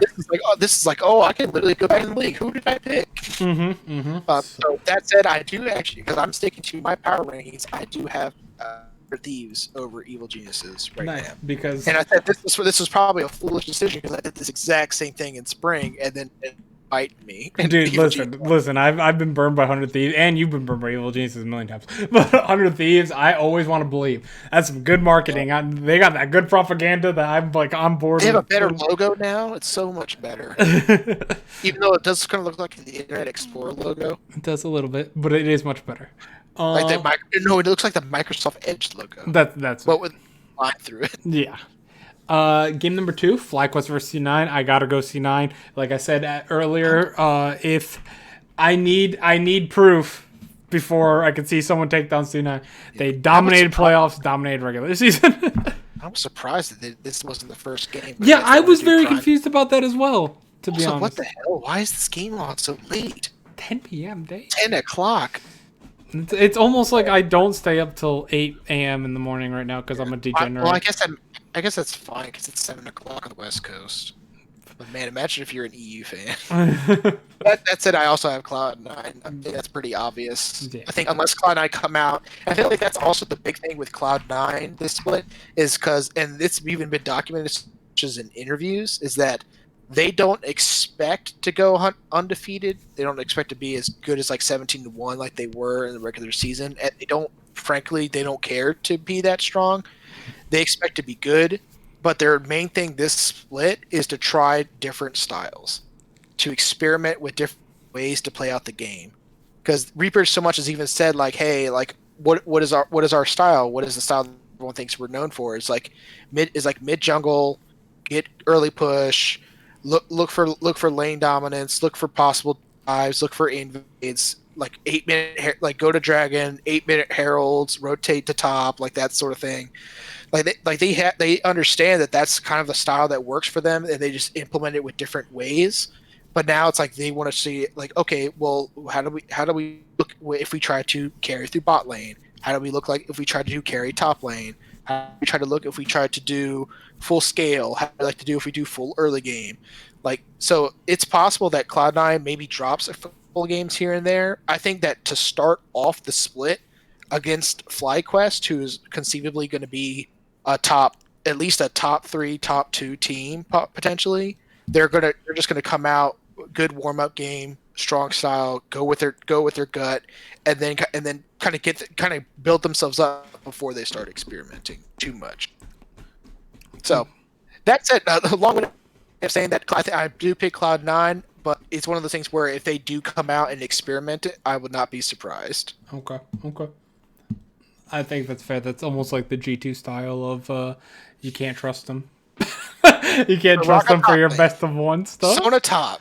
Yeah, because you're like, well, they're going to end a few games. You know they're the best team in the league, but they're going to end a few that you don't know about because they're limit testing. That's the big surprise. It's Mickey X top lane. And Wonder's going support with Yankos. And it's jungle with Caps. The ultimate mid duo. It's 2 mids. They don't play jungle anymore, man. What they just run around and kill the jungle wherever he is. They don't even stay in lane. Man, if we get that meta, that'd be so weird. It's a double support bot lane. It's Wonder playing Soraka and Janko's playing Braum. Oh, all right. We got next game. Evil Geniuses versus CLG. Yeah, I gotta go. I got to give Evil Geniuses this one. I do like CLG, but I'm not going to pick them enough for the upset yet. I have Evil Geniuses at the top of my list of that good tier, and I have CLG at the bottom. If CLG wins this game, this just gives me further and further proof that they are on like kind of like you said with Team Liquid, just had a terrible split for pretty much everyone, and that they are a much better team than their record showed last year. Yep. Similar thing with me. I got Evil Geniuses here. I think that, like I said, I think they're coming out with a better baseline, stronger foundation. CLG may have some time to work towards it. But like I said, if CLG comes out swinging and they actually look like they do near the end and they actually get them a win, that's going to be big. Mm-hmm. Okay. We got TS. Also will justify me putting Evil Genius at 6, but okay. TSM versus Team Liquid. The match of the week here. Mm-hmm. Oh boy. Tell me why you're picking TSM. I'm picking Team Liquid. Oh my God! Look at this guy. He's a fraud. He puts TSM second in his power rankings. Because again, third place team. What a hack. Just like Evil Geniuses, I think that TSM, in my opinion, in those power rankings, will finish the split in second place. However, I feel like at the beginning it's going to take some time, especially with Spica. As this only came around when Spica became the jungler. I'm like, okay, they're going to need a few games here to really mesh together as a team before they get all cylinders running. Team Liquid. You don't think Team Liquid's going to take some time? I don't actually. Yeah, 3 players that need to rev up their engines. I don't actually think they'll take some, because they've played together before, and I think now that whole... He just played with them before. He's played with Pearson plenty of times. That is true. But I'm saying like Broken Blade, the entire top. I think it's more like Team Liquid's gonna have a chip on their shoulder and have something. That's the difference, actually. Double is gonna have a chip on their shoulder in this game and probably play his heart out. While Team Liquid as a team are gonna have a chip on their shoulder. It's gonna be like that love-hate relationship, where they meet each other after like a bad breakup. You don't think TSM's gonna be all aboard freaking Double It's like, yo man, we got you. We're gonna show them that they made the wrong choice by giving you to us. True, but I feel like it's gonna be like that personal passion from Double Lift is on the same thing for all 4 to 5 of the players on Team Liquid. So I'm hoping that anger and like it's gonna be a messy game. It's gonna be a bloodthirsty game. I think it's gonna be a lot of kills. 0 kills in 10 minutes. Listen, that's every single Sunning game so far. This split, they actually got a first blood at 9 minutes. That was the fastest first blood so far, and I'm not happy. My God. but especially for LPL. Chinese G2. But yeah, give me Team Liquid here. That's probably a personal bias in there as well, obviously. But I'm really do think that they're gonna win game 1 off TSM. But towards the end of the split, I think TSM, if they have all cylinders running, will be the better team, depending on how Spica performs. Well, see, unlike you, I'm actually sticking to my pre-split rankings for LCS and not thinking about my mid-split ranking. And I actually have Team Liquid over TSM. Ooh, there we go. So we're both... Because I had them third. And TSM fourth. Hey, breaking away from... Hey, if that's where I think they are right now, that's how I think they're going to win. If breaking away from... well, I always consider my preseason rankings how I think they're going...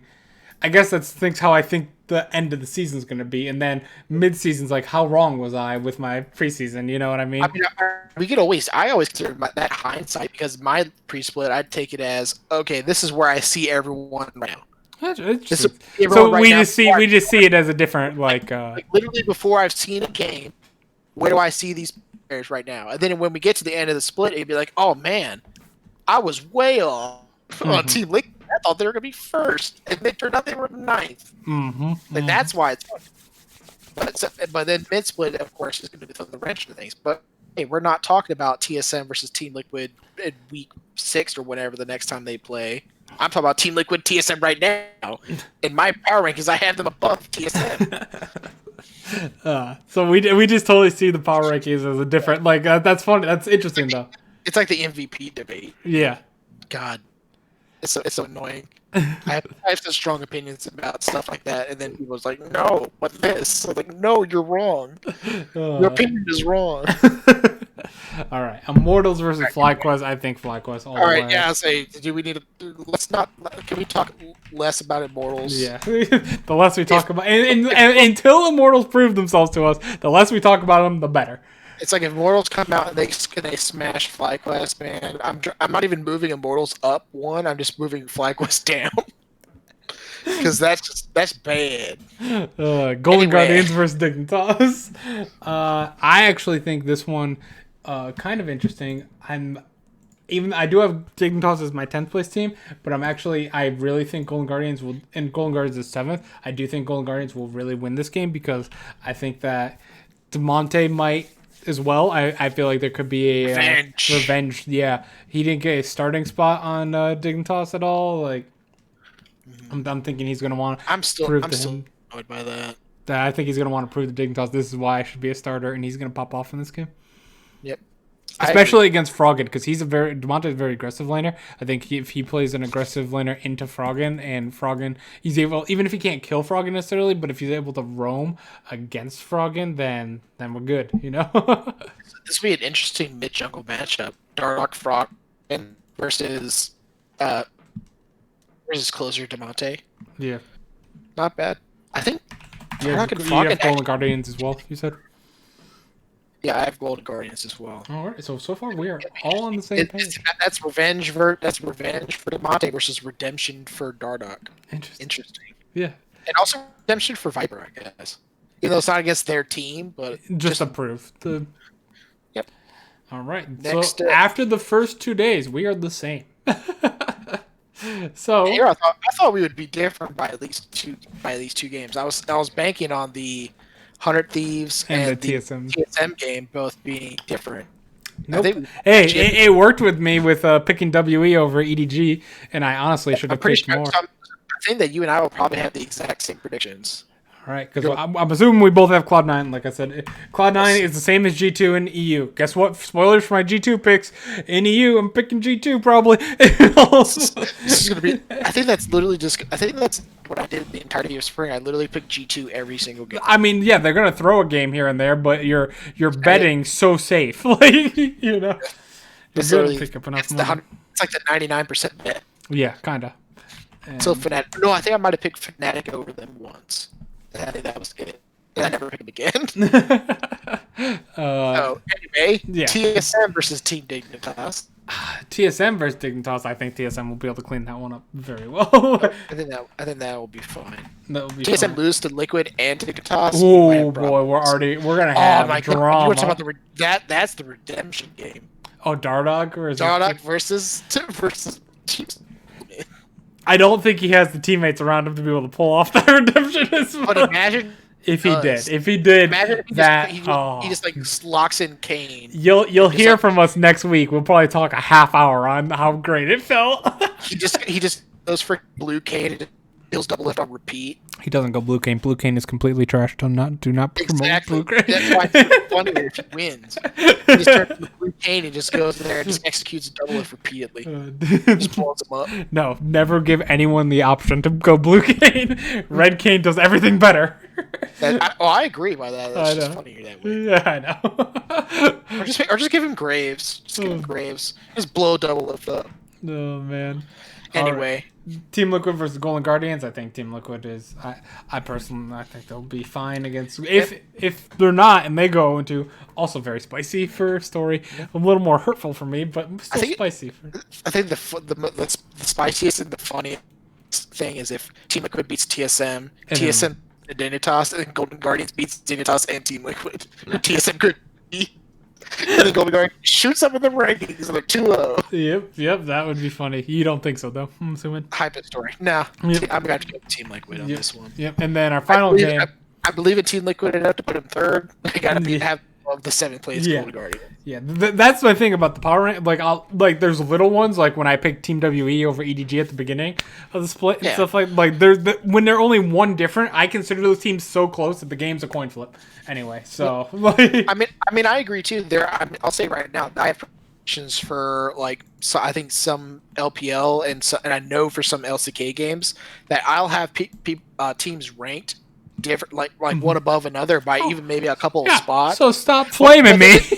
No, I'll have them ranked by a couple spots, but then I'll literally say that. Oh, I'm not going to say I expect them to be better by mid split. I'm going to say no, this team just doesn't match up well against them. Okay. I think in general, let's say you had a team like a slow team. Name a slow team. Old Billy, who was when they were actually good, and I actually liked them. Like imagine if you played them and then put them against IG.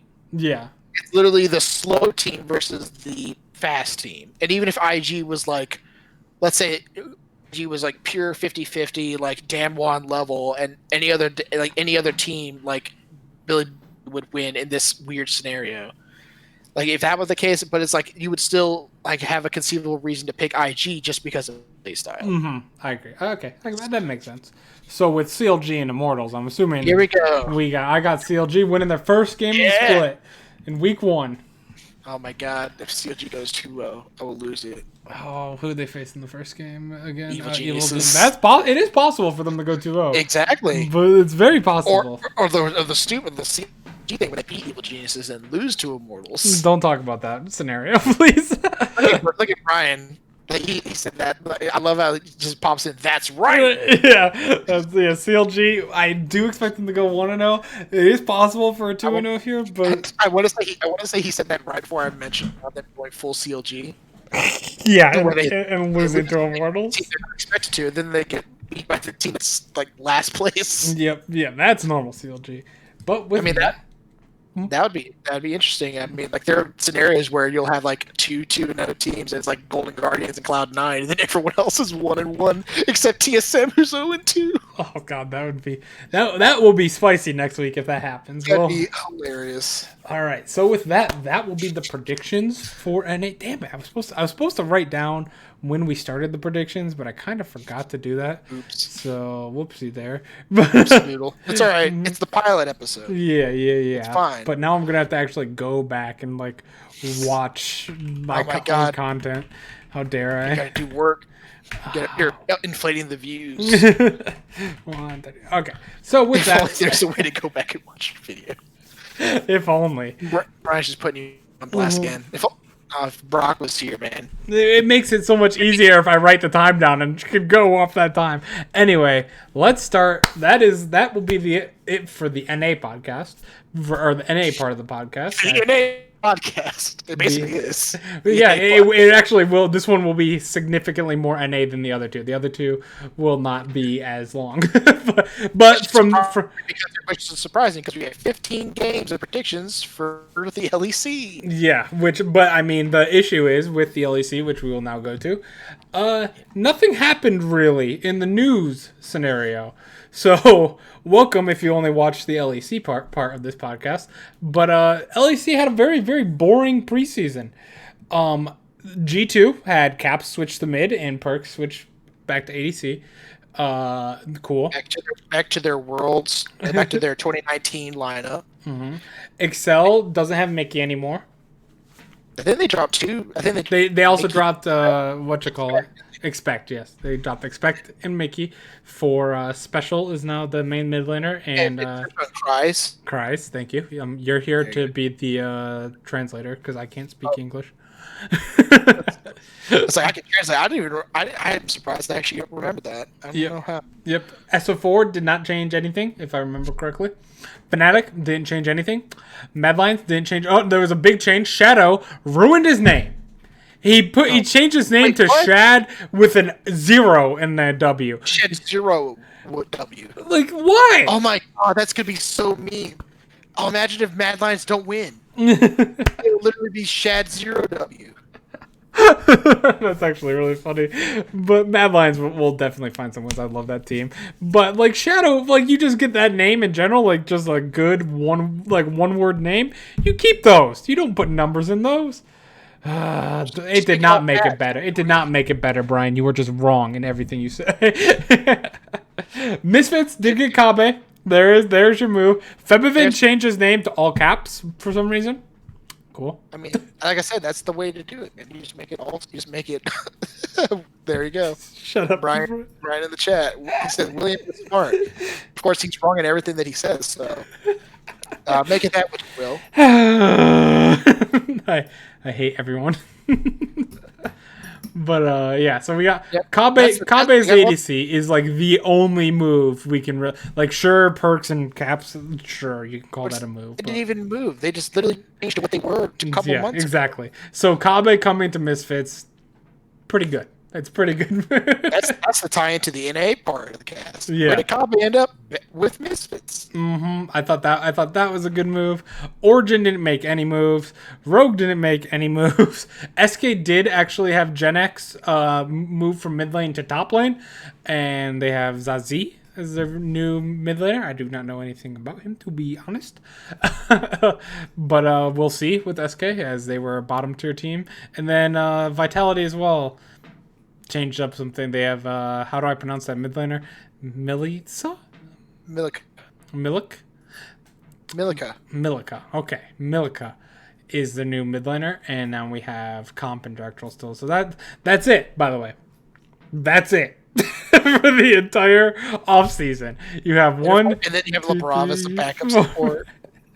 You roughly have 7 teams not change a single player. I'm so sad that Steelback did get the starting support role. Him and Comp are actually pretty good. Yeah, I agree with that. I thought that. And LDLC, I don't know how the hell Jack Troll keeps getting a job. I don't think Jack Troll deserves the job either. I'm right there with you. So it's friggin' top or bottom, man. Chances on LeBron taking over starting support role.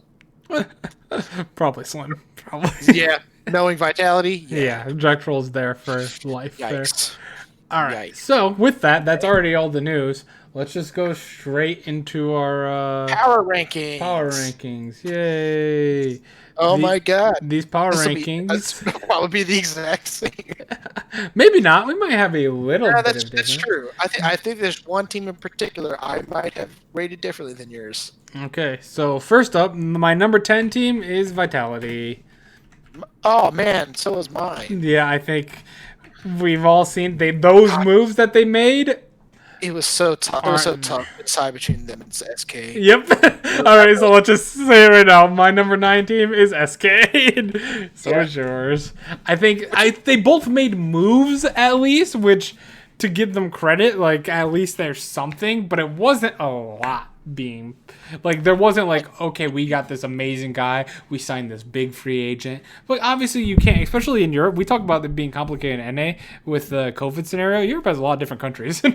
So if you knew that, by the way, I don't know if Europe is not just one country, believe it or not. Yeah, it's weird. But you're first. It's not just but yeah, so it's that could have been a scenario of why there was almost literally no moves. Like these are just guys from their academy teams coming up. Same with the SK and same with Excel. Like Misfits getting Kabe is the only like free agent signing that was done. All split, like all off season. So like most of this is just simply on Vitality and SK. They were dead last in the league. Like we talked about it before, that they didn't do much, and they're just swapping out some players, giving some rookies some time to shine type scenario. I mean, give some rookies and Jack Troll. And Jack Troll, who's getting his 17th time to try and shine. I mean, apparently support runs the lane, but I don't know. I guess Vitality doesn't recognize that and think it's all the ADC's faults. So with that being said, same thing with us. Okay, I think I feel bad for Comp and for Crown Shot. I think both those guys are actually pretty good. Yeah, I agree. I think that Bashard too. Let's see if we change up a bit on our predictions now. My number 8 is Excel. It's funny because so is mine. Damn it!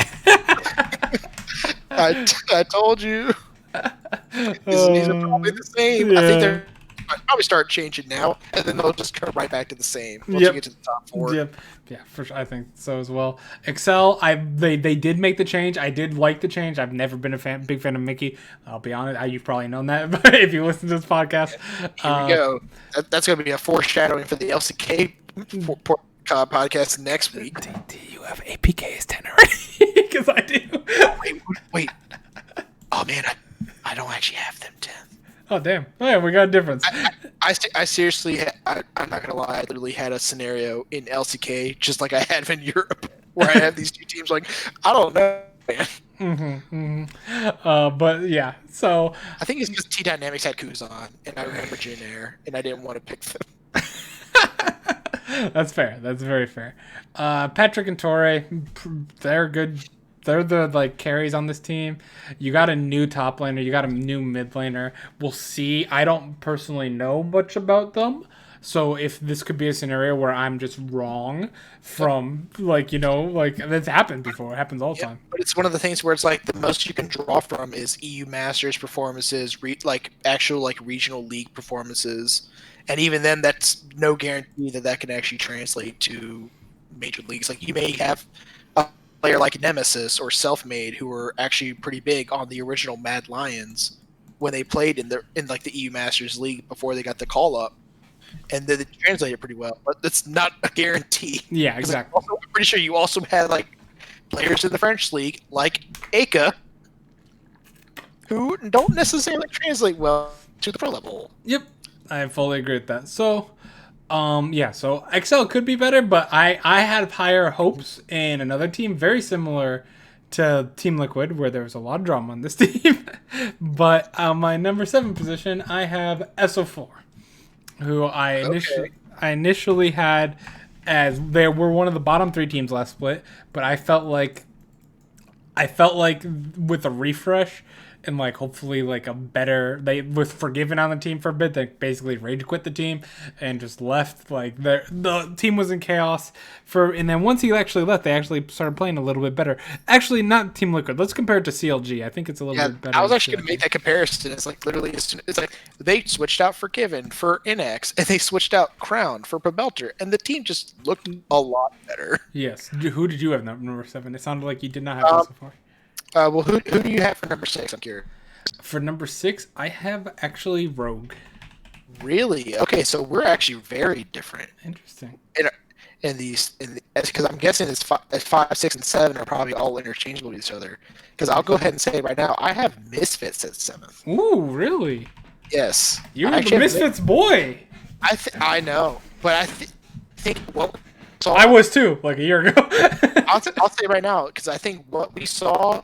Kind of, this is tying back to something of what I'm saying said out in a portion of the cast, and something similar that will bear mention in the LPL portion of the cast. I think that Misfits is almost like the European version of E-Star. Interesting. Okay. I think we brought that up before. Yeah, this is a team that actually had very unknown expectations. Most people had low expectations. A lot of rookie people, a lot of unknowns, potential upside, but people weren't really sure. And they came out of the gate swinging. They came out hard. They were actually winning a lot of games. They were up there into the top of the teams. Like E-Star was number 1. Misfits was like beating G2. I think they were tied number 1 as well. Yeah. Exactly. Like they were beating G2. That's actually huge. Like draft aside from whatever the best of what it was, like that's massive. And then as soon as everyone started believing them and recognizing them, like, oh man, this team might be legit, it's like they fell off a cliff. Yeah, and the teams figured out their style a little bit better. Yeah, kind of just their style. It's like they went off course. Like no one looked like they're on this page. You had players who were smurfing on the league who were really good. Just all of a sudden, they look bad. They look almost like they're exposed in playoffs. They look like they actually look really bad in playoffs. Mm-hmm.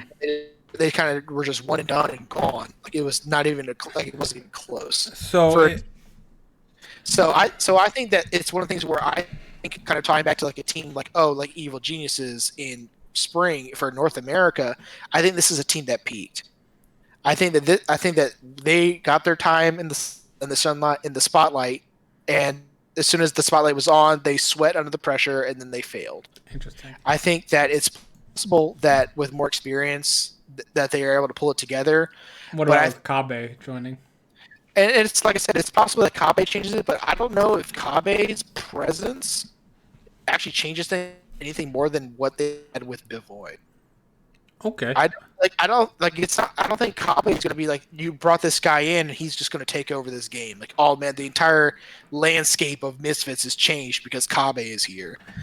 because Kabe was never going to be like this lane dominant, smack the crap out of you in lane with no help, and then just hard carry you for the entire game. Like maybe they could have Razork down there to play around him with Danik and everything, and like have Fevin and it's sort of like almost like a bot centric team, and have Dan just kind of top or something, and that could be fine if that's the identity they go with, and kind of just put their. I was thinking. But then it makes them totally one-dimensional team. Okay, yeah. I was actually kind of seeing them as since I have them at number 5, I was liking Kabe joining the team as it gives them some stability a little bit on the bot lane. And I'm hoping for another year of Razork. I love Razork. I think that he's phenomenal. And I think that Echo still being in the meta and being played actually multiple times in LPL, hopefully Misfits coaching is like looking at that like, oh, let's pick and potentially in multiple lanes. Yeah. So it's a flex pick as well. So, I think that on top of that, being what I want to see is like having Kabe in the bot lane is having that that black hole we talk about on top lane. He's not gonna win you many lanes, but he's not gonna lose lanes like you said with TSM. He's not gonna lose any lanes. So I think that Razork can actually focus more on mid and Febivin, and then hopefully. I was seeing this team almost as like play a top side, a very aggressive early game, like an early game team with a backbone with Kabe for the late game to bridge the gap to Kabe's late game. Thinking it's like a TSM light style from spring. Yes, kind of like play to Dan, get him into a spot where he can contribute to fights, and then have Kabe be clean up. Yes. Okay. So I see, because you play like something like the Echo is good in the mid game and kind of weak early until he gets his first item. He only needs one item though, so it's not weak early for a long time. Let's be honest. I saw an Echo player complain about the other day. I'm like, no, you're almost one-shotting hit people with one item. like you need like one and a half. You need the sheen from the Lich Bane, and then you're good. And then like the runic echoes plus sheen, and then you're solid. So I'm thinking like Echo and stuff for if you play a CC heavy topside, he can pick up a lot of kills there. Especially if you prefer to play like a tank or something like that. Or if you play through the mid lane and you play like Febivin playing the Syndra. He's always been like pretty good Syndra, and Syndra's being top meta right now. I think that's fine. I just wanted to play through the top side where you keep getting Kabe means that the bot side's always going to be okay even if you're not there. Okay. I mean, that's fair. It's just one of the things where I feel like at the same time you're still talking about a team where 4/5 of the team are the same team that flamed out super hard at the end of spring, and not even like they went into playoffs and then bombed. They flamed out. They looked really flaky for the entire basically last third of the split. Gotcha. Which is not good for a team that was supposed to be like challenging top 3, possibly number 1 in the league. Mm-hmm. So, and I think that changing out Kabe doesn't necessarily do that much, and it's one of the things where I like Dan well enough. I think he's fine. I think him and Febivin are both fine, but it's at the same time you're trying to basically say, oh, we're going to replicate the TSM-esque strategy with an inferior top laner, an inferior mid laner, and more than likely an inferior support for the bot laner, and the only improvement is your jungler. Okay. So it's like I don't know how replicable that would be, and that was barely replicable in North America with TSM with arguably better players, and you're talking about possibly doing that in a league where you have teams like G2, Fnatic, Mad Lions, Origin. Yeah, they're not going to be most of those teams. We're all much better than even if you're the only team that you might be able to get away with on the top 5, top 6 is maybe Rogue. Yeah, so I'm assuming you have Rogue number 5 and SO4 6. Yeah. Yes. Okay. So we're in another scenario where it's like our top 2 through 3 or 2 through 4, where we have them in the same tier. I just have Misfits higher in the tier. You have them lower in the tier. And I'll say the one kind of just speaking, kind of going a little out of order because the main team I actually kind of wanted to talk about is Schalke. Actually, yes. It's with Rogue. I feel like the team is pretty inconsistent.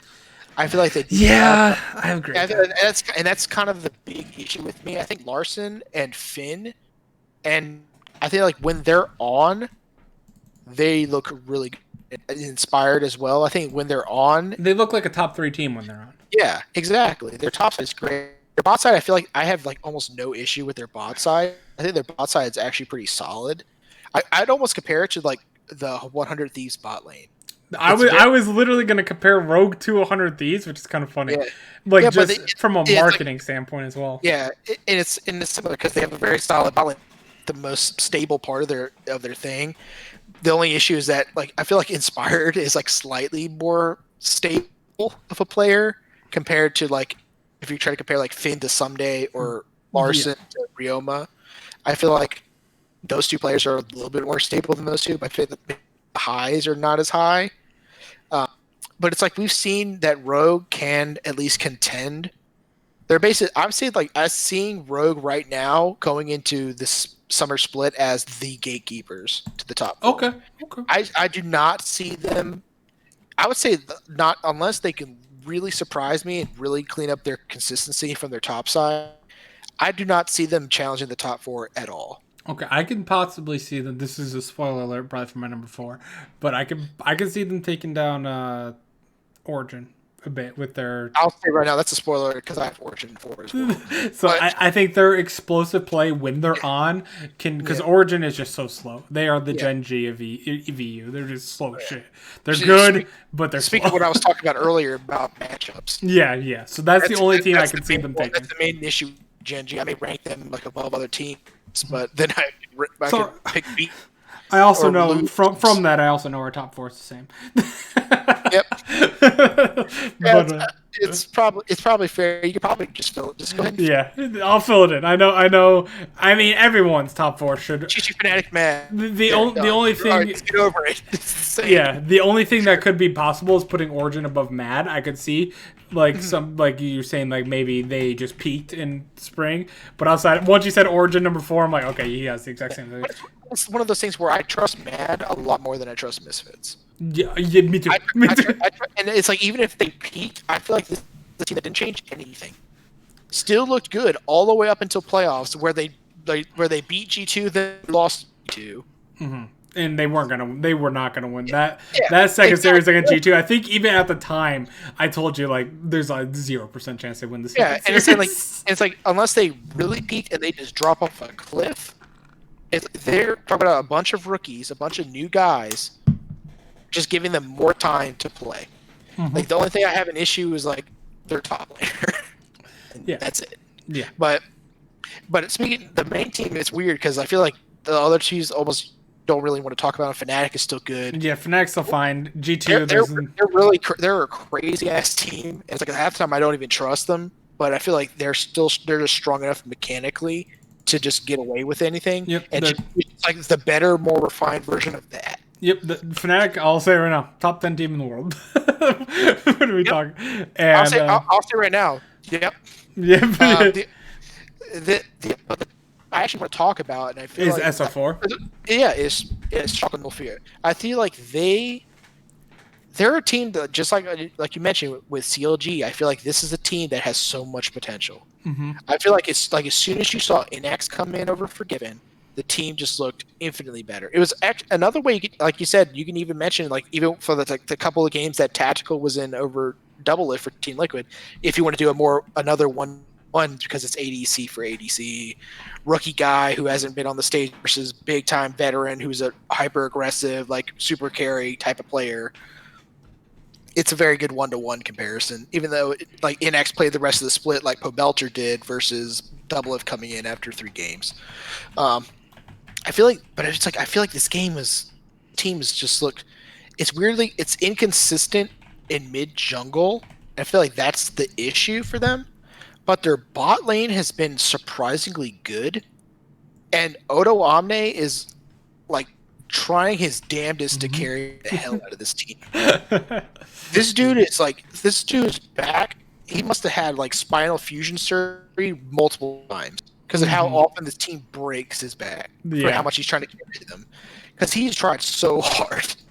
Him and Inax have both been super good, and I feel like just based on those 3 pieces, bot lane, duo, and Odo working better, I the team just looked so much better that they're not as bad as their final ranking was in spring. And I think that if Schalke can pull it together with like Abadaga and everyone in mid lane and find that consistency, this is a team that possibly even challenges top 4. But like I said, that's bold. It's like it took me a bit to put them above Misfits. And it's like I feel safe enough to put them above Misfits because Misfits looked really shaky towards the end of spring, and Schalke looked a lot better towards the end of spring. But it's like at the same time I could not put them above Rogue yet. Gotcha. Like, they haven't proved enough to me consistently through a split. But I feel like with practice and with consistency and better cohesion as a team, if you give this team a whole split, I feel like they definitely make playoffs. You're saying I'm seeing they have potential to make playoffs. Where before that's what I said. I think like this team, the way they looked, like they beat G2 too.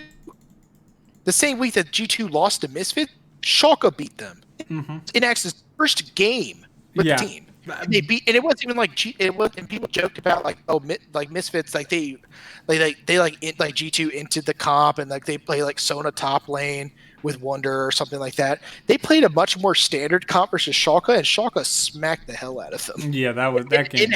NX giga carried. That is true. Which is nuts to say for a guy who's literally just playing his first game on stage with the team. I agree. Like, I mean, I have them number 7. I have them just right outside the playoffs, and that's could be. But I have them in the same ranking as Misfits and Rogue. Like, I have this team coming from the garbage tier. You would definitely say that SK, Vitality, and SO4. Even by the end of the split, SO4 is better, but they're still in the bottom tier. They couldn't beat anyone for the most part outside of those two main. SK and Vitality. It was the only teams they were really beating.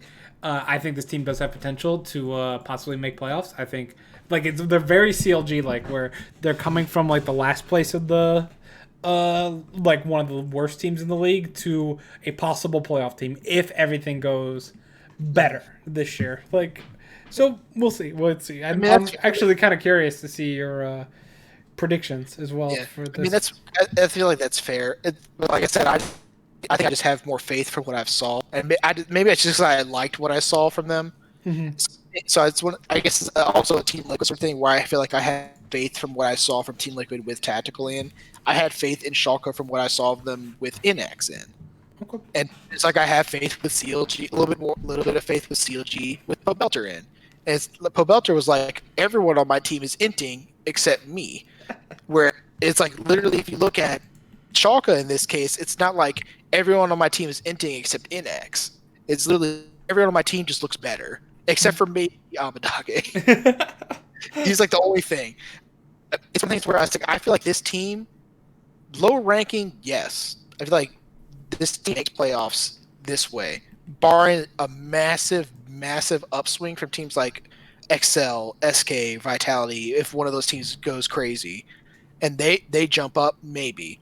But I feel like this team with this lineup and the way they play with practice coming into the split, they are in line for playoffs, and they are dark horses for top 4. Okay. You have them a slight bit ahead of me, but I have faith. Yeah, you have a little bit more faith than me, but we're still on the same upside. We're still on the same upside. So with that being said, let's go to our predictions, which is the LEC 15 games. This one. Right now, a lot of these should be pretty easy. Yeah, a lot of them. First one is G2 versus Mad Lions. It's the same thing as Cloud9. Like we even said it during this podcast. G2 is like a 99% bet. You just take it every time. Sometimes that 1% happens, and they goof. But for the most part, I mean, the Lions did beat them in playoffs. They did, and then they lost. I think G2 is going to come out strong like they usually come out strong, and then it's the mid-season when they get bored, basically, that you got to watch out for their little ent games that go on. Yeah, I'll have G2 as well here. Game number 2 of Vitality versus SO4. I think after your speech there and in general, I think that we both have so much higher upside on SO4 than we do on Vitality. Yes. Just Give me them. Give me SO4 Blue and as white, well. give me the blue and white boys. So hang on. Oda will carry. So we didn't have a single difference in NA, right? No, I don't believe so. No. Oh boy, I know Oh, from talking man. about your. We do have differences in LPL, but it's only 2. So hopefully, I was expecting 2 at least in North America, but you surprised me by going against your power rankings. Oh man, so we have Origin versus SK. I think that SK is Origin's gonna shut them down, like just straight up. I feel like even if SK gets a lead early, they won't be able to actually close. And They won't be. Origin is very difficult to close. Anyway. Yep, Origin. You have to be good at closing to be able to close against Origin because they're just gonna hold you down. So, Rogue versus XL. I think that again, it's a very similar situation to SK. I think that Rogue is good enough to be able to take down XL. This game is probably the second closest. This game is about as close as Madden G2 is to me, in my opinion. But that's like. And what about the next game though? Next game, no. Not as close, even though they're. I think they're closer than your standings. Then Rogue and XL? I don't know. No, they're only 2. They're only 2 difference. I have Misfits 5. There's a 3 difference. Right. That's right. It's somewhat similar though. But yeah, I also have Rogue here too. Yeah. If XL comes out and wins this game, it'll depend on how the game looked. Yeah. Or maybe XL just looks good. That is true. Good point. And next game, Fnatic over Misfits. I don't think anything that, especially if you're looking for stability with Kabe. I mean, you're not going to do anything against the rest of the map of Fnatic going crazy all over the place. It's going to be a hot mess. Maybe Misfits can pull something off of that, but Fnatic usually just higher talent wise wins those games 9 times out of 10. I feel like this is the game where you hope for a top side. Razork Dan try to beat Whippo. Yeah, have Whippo have one of his special Whippo games. Yeah, that's forced him into special. Forced him into the game. But that's like the only thing I imagine. That's a good point. Yeah, I don't think it'll happen though. Here we go. The moment of truth. SO4 versus SK. Yes. I got SO4 beating SK. You know what that means. Schalke 2-0.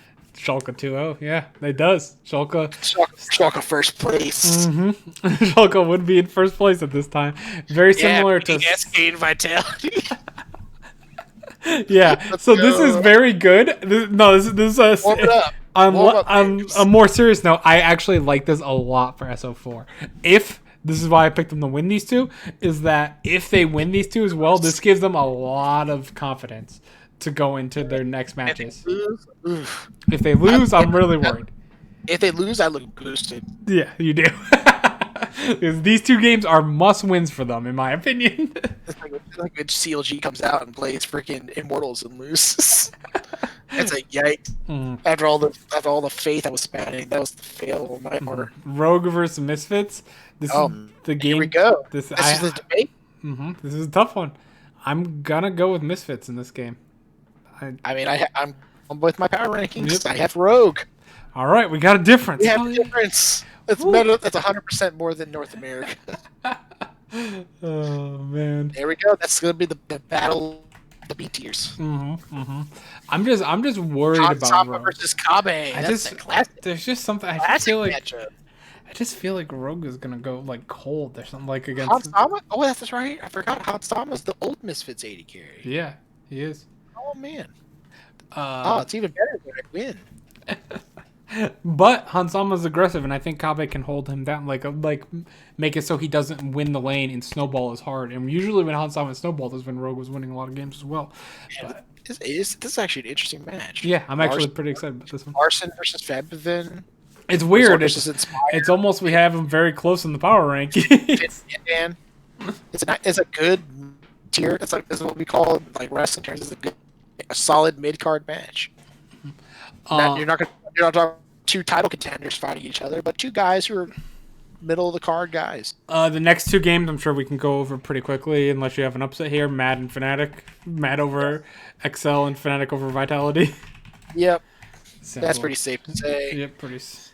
I just realized G2 has a hard week 1. They do have a hard week 1. They get Mad, Origin, and then Vitality to take a break. It's like thankfully. They're top loaded though. I think they will be. They have to play Fnatic. Literally God, get all their competition out of the way early. damn. But I think they'll be fine. Or like I said, G2 usually comes out hot, and then it's always the mid game or the mid season where they get bored and they start limit testing things. I feel like it's almost like when they've already know they can easily get first place type scenario, and then they're like, oh, okay, if we can go play around and do stuff now. So I think they'll handle Origin fine. Yeah, this is one of the things where we talked about matchups. This is like one of the things where it's like, oh, Mad and Origin, like, oh, they're kind of different, but like playstyle wise, man, I feel like Mad has a chance against G2. Even if Mad is two spots below G2, I feel like Origin has no chance. Yeah, I agree. I feel like G2 has to troll really hard in order for Origin to have a chance to win. I agree with that. Next we have SK versus Mad. I think Mad takes that win, so that's a 2-0 start for them after the G2 game. Here we go, boys. 2-1. SO4 versus Rogue. This is going to be an exciting one. That this will also prove, especially if SO4 wins their first two, are they like we already will solidify them above the bottom. Two warm-up games. Mm-hmm. Now we had the test versus the gatekeepers of the top four. Yep. I picked SO4. I did too. I went against my power rankings. We both predicted. I just there's something that I feel I don't know what it is. It's a gut thing, man. It's a gut thing for me that I'm thinking Rogue's gonna start out slow. I don't even think it's slow. Like I fully expect this to blow up in my face and Schalke's like 0-3 by the end of the split somehow, and it's gonna be really sad. Yeah, well, it won't blow up too much because I also have Schalke at 0-3s. Yeah, but it's like but it'd be sad because I had Schalke 6 in my power rankings. That is true. But it's like I even picked them above the team that I had above them in the power rankings. Yeah. So, but it's one of the things where, and I look at this team and like Larson just doesn't freaking decide to smurf this game. Abadake probably won't be punished too much. Talking about like Finn and Odo, I think Odo will probably have a good time with that. I feel like Inax and Hans Sama is actually gonna be exciting to watch in the bot lane. But it's like, man, I just feel like I like Schalke's team fighting a lot. I think Odo and Inax are just like team fighting machines. And it just kind of comes down to, will Abadage just completely int the game away by going way too hard before the rest of his team, or being way too late before while the rest of his team is actually being like aggressive and as a team. I feel like if they have and that's kind of like the big sticking point with them. I feel like they have the talent enough to get away with stuff against Vitality and SK, barring them really smurfing with their off-season acquisitions. But I feel like if Schalke looks good against Rogue, that's what I'm talking about their potential jumping into that top four conversation. Okay. Because that's like I said, they beat Rogue. Test. Like, your two warm ups in a test. Both of us are like, we both have Rogue just one above. So we're also thinking we're also going to look like complete idiots. Because I feel like the rest of the analysts and stuff from here do not have high faith in SO4 at all. So we're going all in on this risk. We're believing with our hearts, man. I saw Inax put a big number. He had big number in spring, and that's good. And Odo too strong. Mm-hmm. So we're gonna crash and burn on this train, or we're both gonna look like complete geniuses when we're the only people in the world that have Schalke 3-0 to start the split. This reminds me of when it was funny because Schalke, before they came into the league, it was like funny because they're like this big name challenger team that was coming in through promotion, and they're like stomping all the challenger teams. And people were joking about the Schalke train, and they had like a big graphic. It had the SO4 logo on it and a big shark head at the front because Schalke sounds like shark. Mm-hmm. So it's like the big shark train, and it was because like no one could stop them. They're like undefeated. Everyone was talking about like how good would they be in the EULCS at the time, and then they completely bombed the promotion tournament and didn't get in. and like this is how I feel Because I feel like we're on the train or it's about to derail. Yeah, it very well could, but Sharkhead's gonna get caught on a tree. hey, I'm with you. I think Schalke is going to start this split hot. Might not be with you with the top 4, but I'm with you with the they're going to. I think they have a legitimate shot to be a playoff team, and on the same time, I'm just very concerned about Rogue. I don't know what it is, but it almost feels like there's all this hype that they're going to be this top 3 team, and then they look Never good, there. but they never got there. They Mad got there. I loved Matt at the beginning of the season, but I didn't realize they were going to be top 3 level. I was like, Dude, top 5. I was so happy in spring in the fantasy league I joined. It was like the last minute. I was like, oh, who's your bench player? Oh, I'll take Carzy. Oh, that's a good pick. And that was like before they even had like a Mad Lions pitcher for Carzy. I don't remember what team he was on at the time, but they had like this weird off angle shot of Carzy. And I'm like, I've heard this guy is super good at EU Masters. I'm gonna pick this guy up because I don't know. I have a feeling, and I never looked back.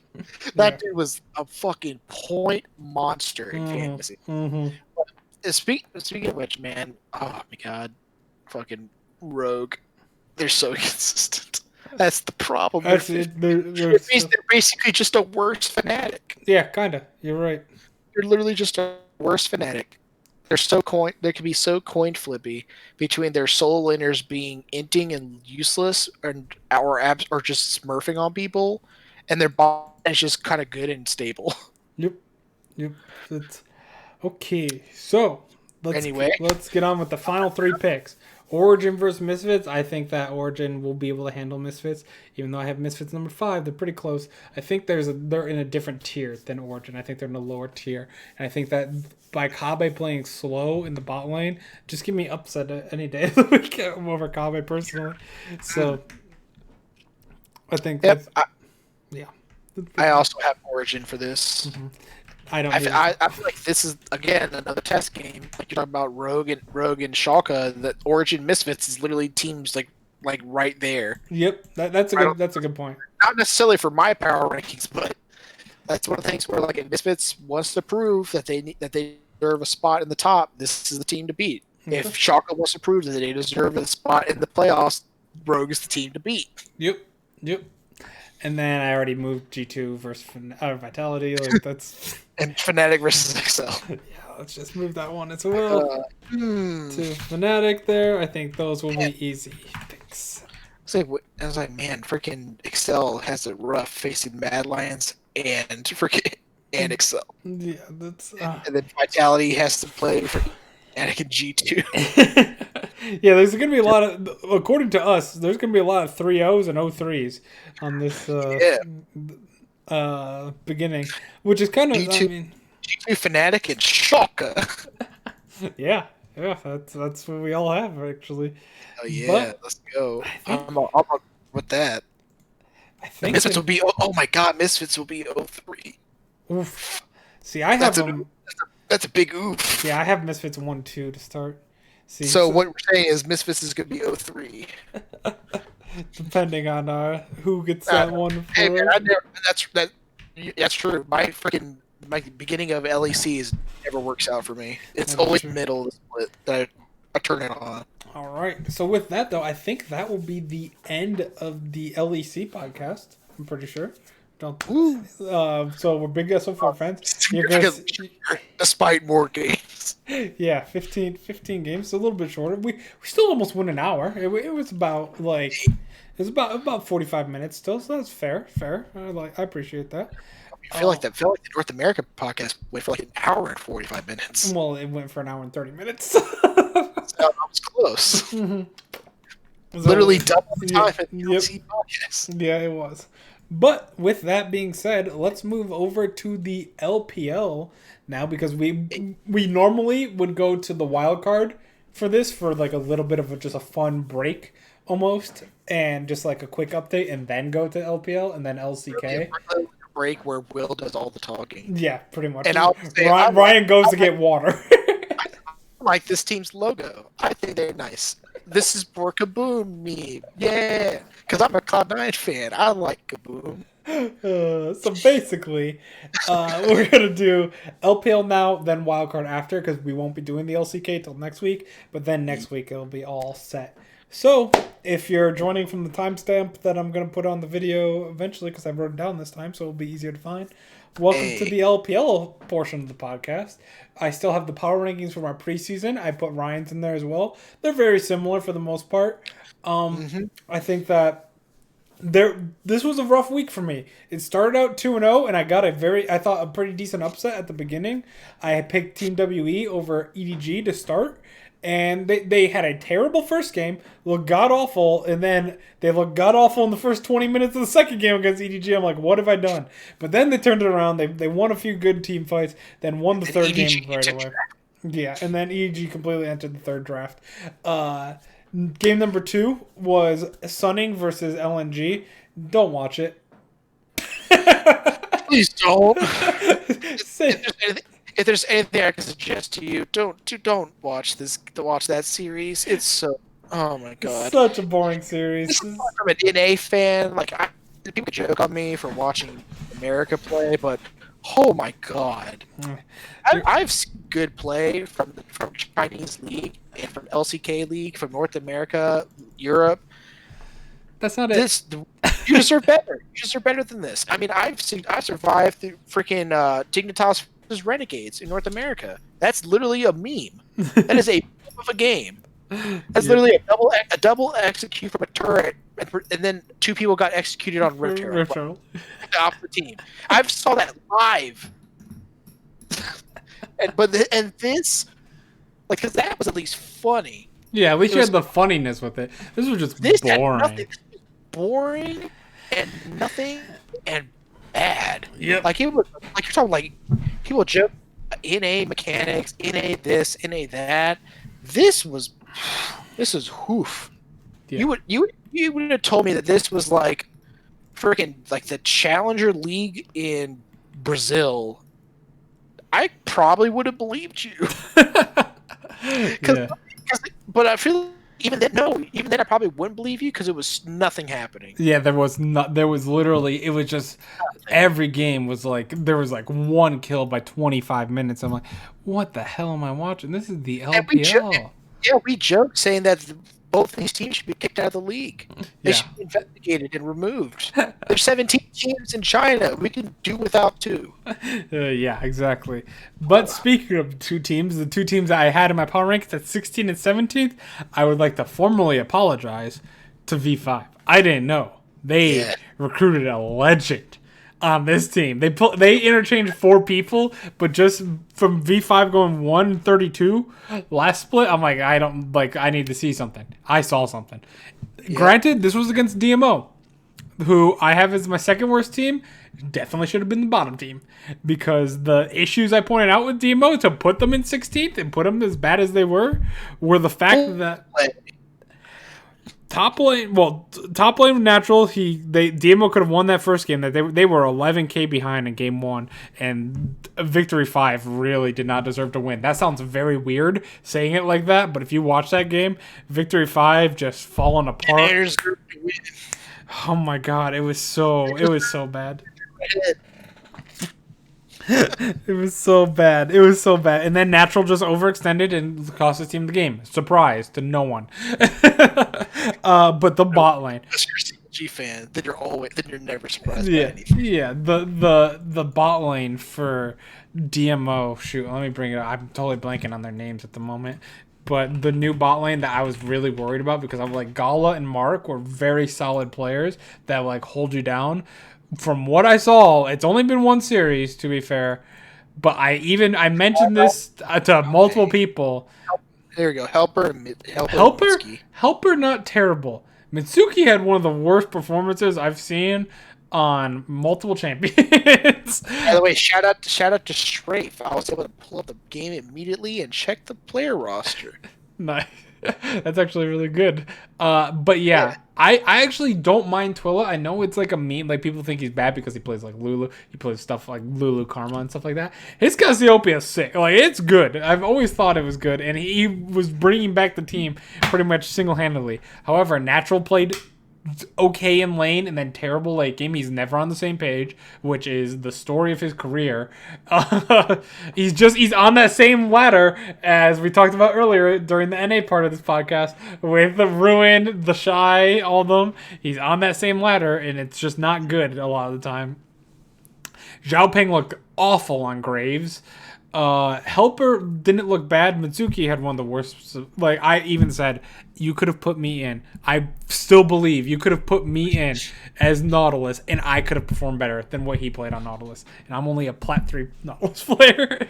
Like, he had, like, just watching it from a Nautilus standpoint, he did, like, nearly everything I would consider wrong. Like, maybe I don't know the game as well as I think I do, but everything was wrong for the most part with what he did. Granted, he was playing against the new greatest player of all time, and PP God.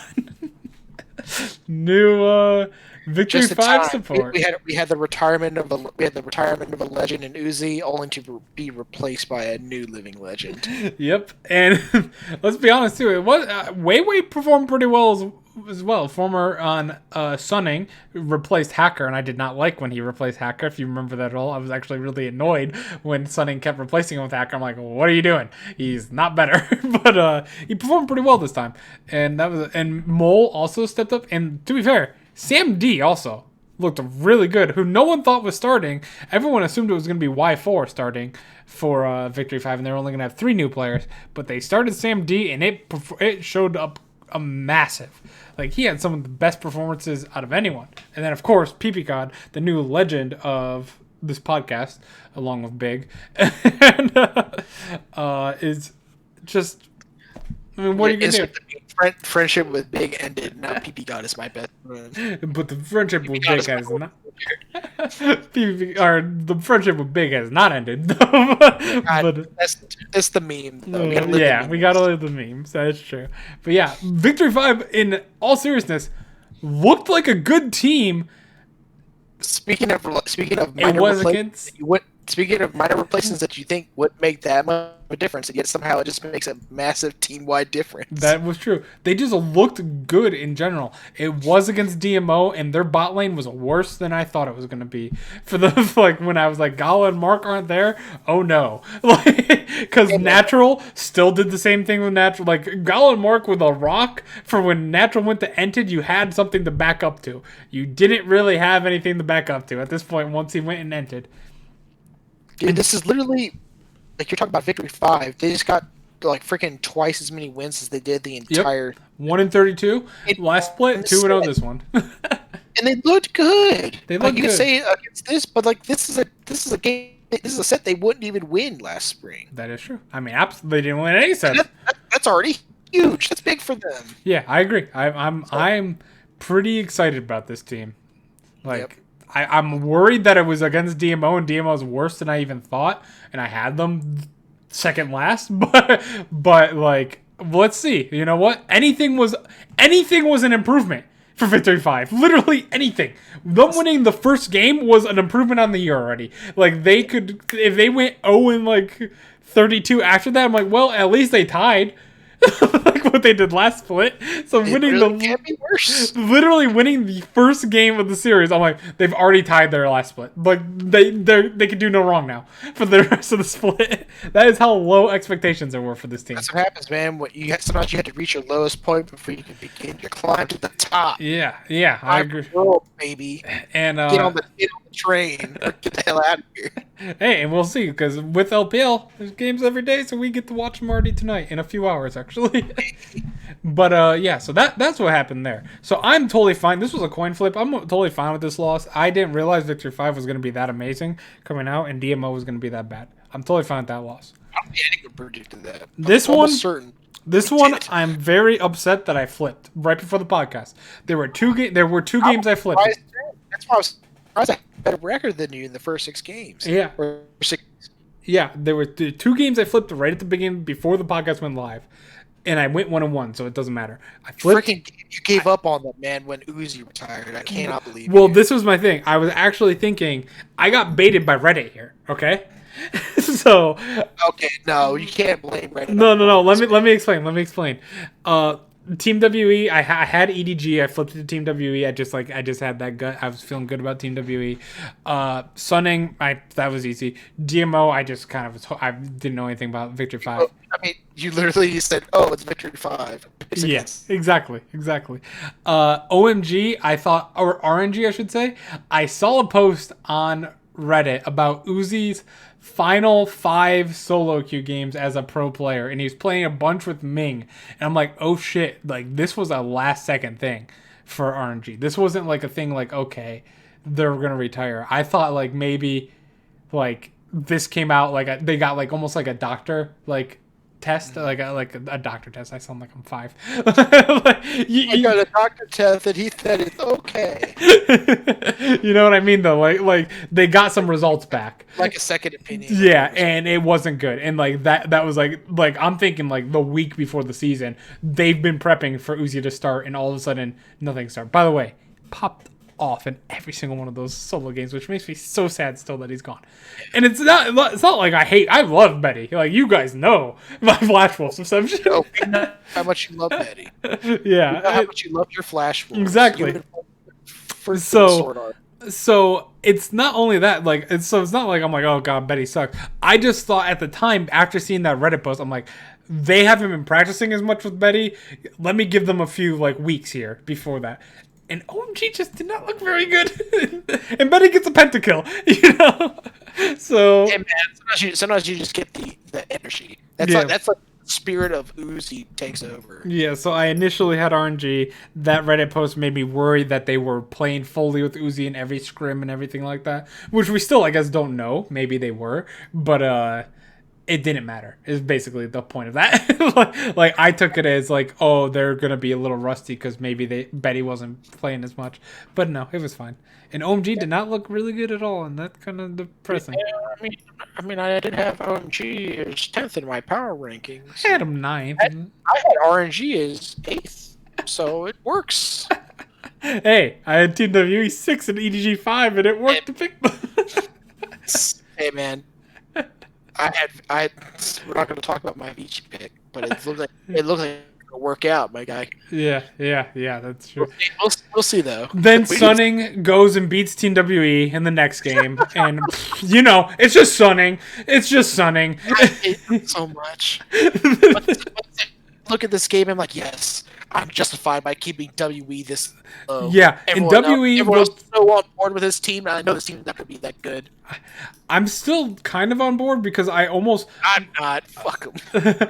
I thought they looked really good in game 1. They looked good in game 2 against EDG halfway through. Really good in game 3. Really good in game 1 against Sunning. So they had 3 really good games in a row basically. And then game 2, crappy game, whatever. Throw that out. Game 3, the little cute. This infuriated me. I knew they were gonna lose. I watched this one live. I watched both these series live today because I didn't go to bed till 9 a.m. But I watched this live. The second I saw them very last second, change Galio and like so. So if you don't know, Teacher Ma is a fantastic Galio and showed it against EDG how good Galio is. 2. Galio is a much better mid laner in general than he is a support because he builds damage. And if he builds support, he doesn't even build tank, he builds utility. So that's completely pointless when you're in the front line, just so you know. But 2, so he builds damage in the mid lane. He gets that taunt knock up into that almost kills someone in one hit every time. Go back and watch him play against EDG and the amount of damage he did to Scout. Like, it just kills them pretty much, or over half health them. When Missing does the same thing, it does like 10% of their health because he's support. Anyway, 2, Set Missing is one of the best set supports in the LPL / possibly world. like he is such a good set support, and Set is the same thing. Teachable built full tank in the mid lane, completely full tank, not a single damage item. He basically built Set like a support. Yeah. Where they rush the freaking... Why is he not the support? So you have no damage coming from your Galio, and you have no damage coming from your Set, which is usually okay with Set, because you usually put him in the support, and he's used for the utility in that sense. Outside of the true damage. But it's fine, though, because they actually had Echo Jungle, which you love so much. I do love Echo Jungle, which it would have worked, I'm telling you, if you had Galio in the freaking mid lane. Like, If you did that, you'd have too much magic damage in the lane. does Zoe build a lot of resistances that I don't know about? Yes. They talked about that. All of They talked about that in the, or they were, the announcers were excited. Like, oh yeah, because now this makes it tough for Angel because he can't build resistance. I'm like, when does Zoe build resistances? Out of maybe a Banshee Veil? Like, so? She's gonna build full damage. It's not like she's a literally full tank.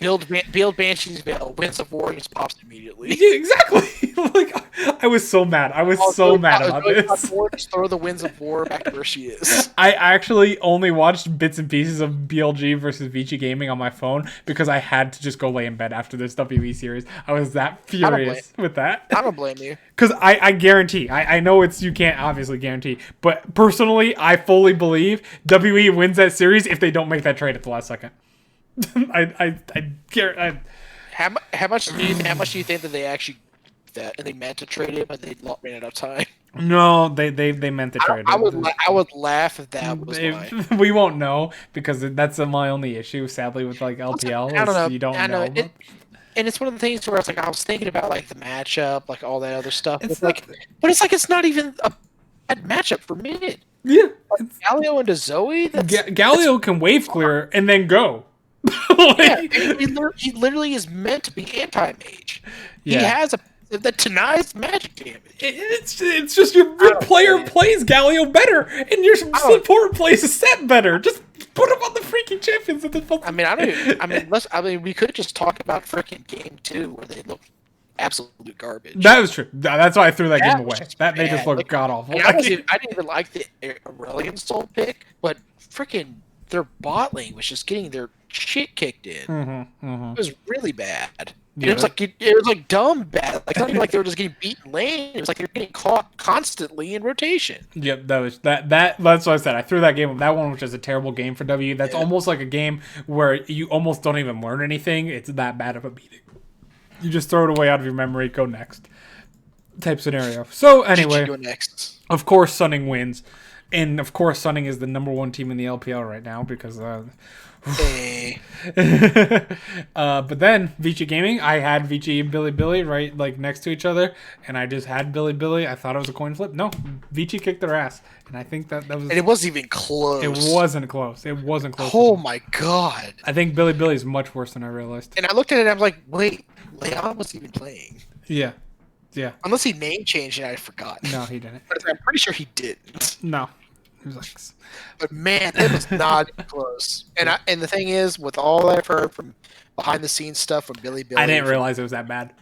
I had no clue. I was like, as soon as I found out, I'm like, all right, no, this team can go burn. Yeah, that's the same thing. I was thinking like, earliest chance I get, they're going to the bottom of the freaking power rankings. Like it's gonna be tough. It's gonna be tough to pull DMO out of that. But, I don't care. They're going there on principle. At least DMO, I guess exists. They're decent. But the situation was basically I look like an idiot on Thursday because I was like, oh, they'll work through these issues. Those are some issues you probably can't work through on Billy. And I know because apparently you're talking about and just for enlightenment for people who aren't aware, the ongoing rumor, and this is even going as far back as spring, is that there was a clashing, from what I understand, particularly between Meteor and Fofo, the new mid laner who just came in during spring. And essentially, primarily for most of the team, that's where you saw a lot of roster shifting around. But that's why you saw like Meteor, who was considered to be in a lot of ways their best player as far back as summer when Billy had their nice run and almost made Worlds. It was kind of weird that this sort of thing was happening, Fofo basically stayed in the entire time, and I don't know if this is anything new. Maybe this is something going on, but apparently there was some very,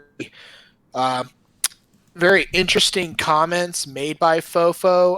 I believe either on stream or something that was mentioned. I don't know specifics. I don't know how much of this is confirmed, but he was making essentially very vulgar, very inappropriate comments, and it's stuff that I have no intention of even repeating in casual conversation It's really bad. Like you could probably look into it and find it no problem, but it's very disgusting, and I do not and does not support it even remote at Yeah, all.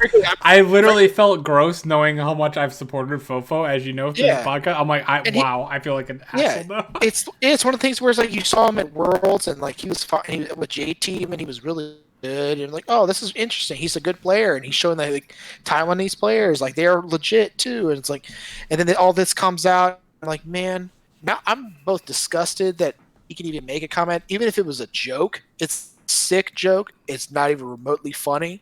And the fact that it could come that if that's something that he said was true and like he what meant it or not, the fact that the organization or whoever is behind the scenes is apparently supporting him above anyone else and is actively trying to protect him, keep his spot, whatever the case may be. It's both he's both disgusted me and the org has disgusted me, and there are players like Meteor and basically pretty much everyone else on that team, as far as I know, who deserve a lot better than this. Yep, fully agree. It's a feels bad for them, but frankly, no. I guess we can only say what we feel and everything. It's just whatever. Teams are going to do whatever they want. Yep. So that being said, let's get into predictions because, like I said earlier, we're doing our power rankings from preseason, midseason, final. So these power rankings will stay the same. So we'll just go straight into predictions after talking about this game. Good for Vici though, by the way. Good win. Yeah, that was a good test. Like I said, just like you mentioned with Victory 5 versus DMO, how much of that is beating a Billy Gaming that is just completely broken or just broken, it's busted beyond all recognition, completely foobar. Like you don't know how much of that means. I guess the only choice is to have them play against each other and see what happens. Yep. So with that being said, game number 1, OMG, the team that got crushed to RNG versus Victory 5, the new world champions of 2020. the uncrowned kings of the world. So I actually am totally buying into the hype for this game. I might be jumping a little too early, but I didn't like what I saw from OMG. I loved what I saw from Victory 5. Not saying they're going to be the new Sino Dragon to E-Star level. We always see a team like this in the LPL, for like a split that like start off really hot and do some like crazy stuff at the beginning. I'm putting them there right now. We'll see, but who knows? I've always liked the rookies in China. Pretty good. Yep. Friendship ended with DMO. Victory 5, I bet. Yeah, so I'm picking the V5 upset. Yeah, I would say right now, with the benefit of hindsight, I would have picked Victory 5. But like I told Will, like when we were talking before the podcast, is that I actually went through and made my predictions for pretty much all of the quote week 1 games, which I know it's like 6 games, but I kind of just went into this week 2 and prep for the podcast before the week 1 games were done.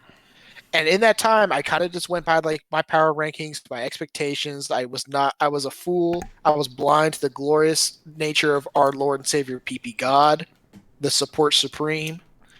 So I did pick OG, unfortunately.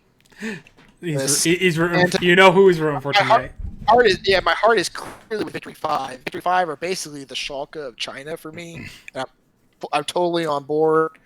I'd want to see them win. I like their logo, looks really cool. Like I was on board. I wanted them to get a win last split, and I was really sad that they never got one. But hey man, they didn't deserve a win last split. Let's be honest. That's true. I mean, they didn't have PP God, so they didn't deserve it. But we had. But if like is this like Victory 5 working their way up the rankings? This is perfect. Mm-hmm. Beat OMG, beat top, and now we've assumed our position. Literally beat top to be the top. Yeah, that's probably not gonna happen that one. But we can believe. Say that now, man. We can believe. Coming. Oops. The inevitability is coming. Friendship ended with Billy Gaming. Now Victory 5 is my best friend. All right, next game. LGD versus E-Star. The former LGD is the newest super team to take the Rift. And E-Star is the former rookie team that lost their main player that also kind of fell apart towards the end of the year last split, kind of like Misfits, like you were talking about. I think LGD should be able to win this game. Agree with me. Like, you have E-Star at 11, I have them at 12. We have them much lower than a lot of people. I think Cryan was a massive part of E-Star, like a massive, massive part, and I don't think that they can replace him, especially not game one. Yep. And then you also talked about like them replacing arguably their best player by a good margin. And then also the fact that they just fell off at the end of the split anyway, even with Cryan. Yeah. So, and not to mention, you're talking about an LGD team who, I mean, to be fair, we haven't seen them play yet. Yeah, that's true. They could be like the Sunning super team, the former Misfits super team, 100 Thieves super team. They all fail usually. By the way, this is hilarious. I accidentally clicked the LGD E-Star thing on the Strafe app, and I'm just looking at the expected lineup. It's this massive list of people for Alu, Garvey, Killua, Kramer, Longja, Mark, Peanut, Yuki, Lies, and GA. Yeah, they're playing like they're gonna play 10 champions. Literally, they're gonna have everyone 2 people on every keyboard. One person plays the keyboard, one person plays the mouse. It's the new meta, right? Yeah, they did that at All Stars. Yeah, they do. It's fun. I've done that with friends the 10-man before. race. That was fun.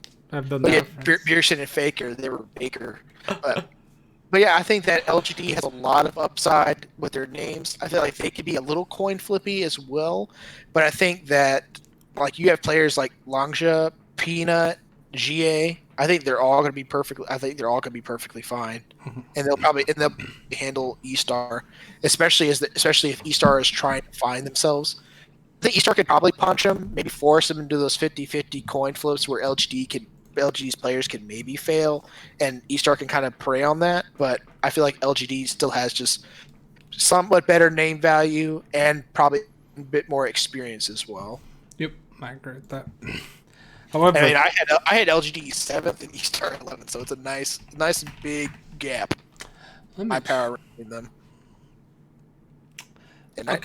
Time out. Who is correct here?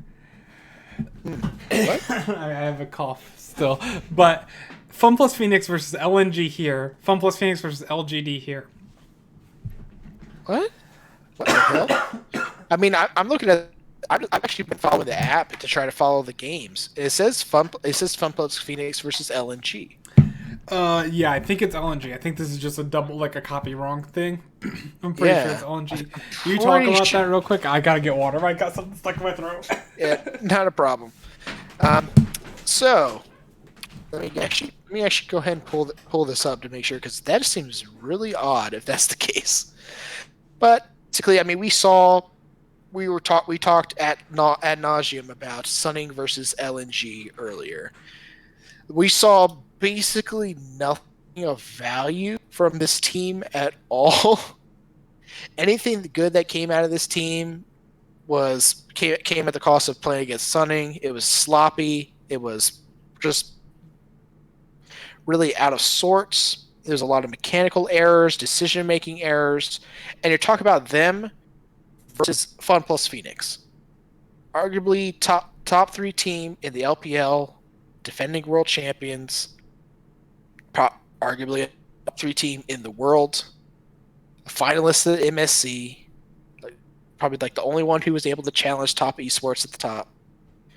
The only thing you can maybe say is that Fun Plus Phoenix is a little old coming into the split, but I think like even a Phoenix in its ashes can beat LNG. So, and that's even before they get warmed up. I mean, puns and puns and puns. Looks like Will is still gone at the moment, so I'll say right now, I'm going to take a wild guess and say that he also has Fun Plus Phoenix for this match. I would be incredibly shocked if he didn't. But I think going off of that, we can actually continue. I'm back with he's back. Yeah. Perfect timing. I'm assuming I heard I'd be shocked if he didn't. I'm assuming you meant didn't pick Fun Plus Phoenix over LNG. No, I mean, I was going to say I was going to be shocked if you didn't pick Sunning over JDG. I got way ahead. What are you talking about? Oh, never mind. I actually let's just finish. I was actually going to the next game because it's also pretty easy. Yeah, there's a few easy ones here. Thank you for covering there. I was like, if you see, I had my mic muted for someone. I coughed like 5 times in a row. I could not get. It was just that little tickle. Yeah, you missed my sick play on words. Like the only way I imagine LNG ever has a shot against FunPlus is if FunPlus comes in ice cold to the split. I feel like even a Phoenix and its ashes can take down LNG. That's good. It's good. Yeah. All right, next It's I think true, it is true. It is true. Next easy one, Top Esports. I consider Top to be the best team in the world. I am not. Rogue Warriors is probably one of the worst teams in the region. Yeah, we got them at 14th out of 17. So, Rogue Warriors is the worst of the second tier. I don't put them in that tier, which is only a few teams now, only 2 teams of LNG and DMO, possibly Billy. As I'd move Victory 5 out and possibly put Billy in, but to the garbage tier. This is a team with slight potential, but not enough potential to take down Top Esports. Let's be honest. Oh no. I mean, that's like saying the LNG has a chance of beating FunPlus. Exactly. These are generally just warm-up matches for the 2 best teams in the region, in my opinion. Yep. You argue ADG, I argue FunPlus Phoenix. Listen, like I've said before, we'll find out in my global power rankings how much these 3 teams at the top mean to me. I think, RNG versus Vici Gaming, not Victory 5. This should be a good game after like a really good test. Yes. I think this. I will personally say I do have RNG, but this is the true test for Vici Gaming here for me. After seeing how well RNG did against OMG, if Vici Gaming pulls up against them, not only are Vici Gaming obviously they were in the same block or almost the same block. I think this was my block here of 9 to 14 of about these teams are all around the same. But if V2 Gaming not only beat Billy, but then take down the real test of the team at the bottom of the next tier up, that means they're obviously where you have them at number 6. They're at the higher tier that they belong to. So I think RNG will be fine, but if not, this is a great test for V2 Gaming. Yep. I also have Vici Gaming in this one over RNG, so that is the difference I actually kind of expected between you and I in this game. Mm-hmm. I think Vici, you could talk about RNG looked really, really good versus OMG, who did not. Just like Vici, they looked very, very good against Billy Gaming, who did not. I think this is again not just a test for Vici. This is a good test for RNG as well. That is true. This is RNG. They made playoffs. People thought that they were like dark horse favorites in playoffs, and then they lost. I didn't think they were dark horse favorites, but some people did. Yeah, I'm saying a lot of people did. A lot of people thought they could. They could. No one. I think no one expected them to make a run over the top 4, but they said that if there was a team that possibly could, it would be them. That is true. And maybe E-Star, but that's because people were still riding the high on them. Mm-hmm. But I feel like this is a great match. I feel like this is probably match of this week for RNG, not RNG, but for the LPL. Mm-hmm. It's because of just the potential for these 2 teams. Not technically match of the week. The last game is probably match of the week. I mean, that's also probably true. But it's close. It's close. It's a good one. It's like one of the things we'll get to that when we get to that. Yeah. I don't want to say too much about that one. I don't think it's gonna be match of the week, but that's just me. Ooh. Because I don't know. That's just me. Because I look at these 2 teams and man, these 2 teams have so much to prove. That is true. I think this will be a very good game. This will be a game that you definitely want to watch. It's a big question mark. We saw so much good from them already, and now we get to see just how good of it was actually them being good. And not the enemy team being bad. The best case scenario is that they're both really good, and then we get a great game. Yep, I agree with that. Oh, man. Here comes the trap game. Sunning versus JDG. Who wins? I'm picking JDG. Pick but him. Pick the Smug Lion. I'm not picking the Smug Lion. I'm picking JDG. I hate Sunning. I mean, I always say I hate Sunning. I just hate that I can't pick Sunning correctly. Yeah. And Sunning is such a weird team. I was gonna mention that like that Sunning versus WE series made me realize that why I don't like Sunning and why I'm not sold on WE. For some reason, just watching them play against each other, it just reminded me of Immortals and how they play. Yeah. And I'm like these teams, they're just relying on the other to make repeated mistakes in order to get away with stupid crap and bad play. Mm-hmm. And it's like and I rank them low, but they still get away with this garbage. JDG is just gonna smack him down. Yeah. If JDG loses, then guess what? That last game you're talking about is definitely not match of the week. No, fair, but it's also Sunning. You know, they win against every random team that they're Doesn't matter if JDG is supposed to be one of the best teams in the world. They need to be better than Sun, who's not even in the top 20. Hey, best team in the LPL right now. Oh Jesus! God, you makes me actually sick. It's like the reverse of Schalke being undefeated in the LEC if it goes. If that happens, it's literally the opposite. It just makes me feel terrible and I hate myself.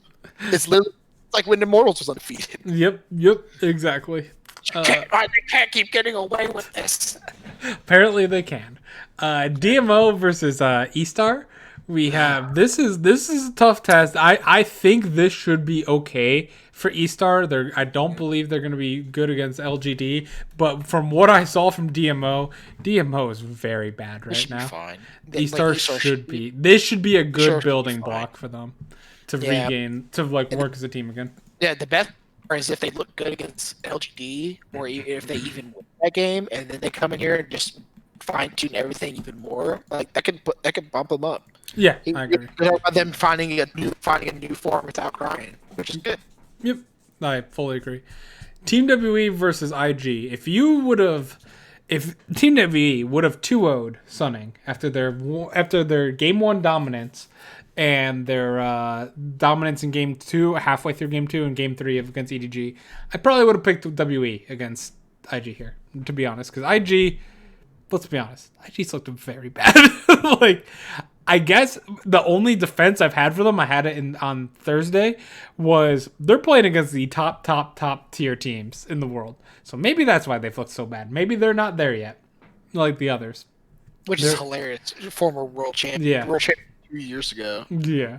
But maybe that's why they're just looking god awful these last since the semifinals of spring, which was they looked terrible, and then they looked bad at MSC as well. But you also had really good teams there and on their side as well. To be fair, they also had really good teams in the semifinals of spring. Yeah, exactly. The exact same teams. Pretty much the exact same team. So it's like maybe they're just not that. Maybe they're good. They're just not that good. You know what I mean? So I'm gonna pick IG. I'm hoping they get it back together. It's just not. It's not that they're just getting outmatched. They're playing bad and making their own mistakes as well. To be honest, the Shy. Here's what I'll say. Team WE, they lost to Sunning. If they lost to Sunning in the way they lost to Sunning, I think they lose to Invictus. Simple as that. Nice. Simple. Oops. I think if they're making stupid mistakes like that and they lose to a team like Sunning, if they make stupid mistakes like that, they lose to a team like Invictus. Yeah, Invictus is going to punish your mistakes a lot more than Sunning's ever. Yeah. And they'll also force you into making mistakes. That is also true. And if you're just not good, which they have shown that in so many ways, and that's not just in the Sunning series, they showed it in the EDG series too. That is true, yes. WE has been shaky as hell. And they could have easily lost the EDG series 2-0. Yeah. You're talking about possibly going 2-0 to start. Both series did not look good from them. Mm-hmm. That is true. They looked really good in game 3, but that was mostly because EDG had a terrible draft type scenario. They got completely out of draft. And then the WE is like, we got you, fam. And they paid it back to Sunning. Yep. The draft was fine. The intention to do the part of the draft, the champions drafted were fine. Just not where they were, not Yeah, where they were drafted. Exactly. Next two games, pretty quick. RNG over LNG. I think that's easy. And Fun Plus Yep. Phoenix over Billy Billy. Very simple. Yep. I'm pretty sure that's fair. Um, If I lose to LNG, I'm very, very surprised. Victory 5 versus LGD. So Whew. we got the new blood versus the super team. And technically, the new blood tends to win this quite often in the most recent years. But I don't want to go that deep. I'm there right now, but I have to hold my I'm there with V5 all the way, but I gotta hold back. It was just DMO. DMO could arguably be one of the worst of the 47 major league teams right now. They could be literally 47th at the moment. like Worse than Vitality. Maybe. I said maybe. Worse than Immortals. We haven't seen those teams yet, but until we do, DMO look I've seen awful. I've seen enough of Immortals. They didn't make any changes. That is true. Either way, they're like bottom 5. Let's just say that. So I'm gonna keep it with LGD, but if Victory 5 come out and win this game, they win both. If they win both these games, I'm on their hype train and basically let's go all the way to the top. Yeah. What were we talking about? Working their way up to your list. Yeah. DMO, OMG, LGD. They're just making their way to top, baby. Yeah, they would be making their way there. I'm assuming you also have LGD. I do have LGD. It's a similar thing to like the OMG game where I had LGD picked already. Before I saw the Victory 5 win. In their series against DMO, I would say even if I knew that, I would still be a little tentative as well. I would love to see Victory 5 win this game. Me too. Because the idea of just this team rising from the ashes of complete, just like probably being the worst team in all of the four major regions, easily the worst. To all of a sudden becoming potentially a 3-0 team at the top ladder in the region is nuts. And I'd be a sucker for that story. I feel like even if they quit themselves well, I'm totally fine with it.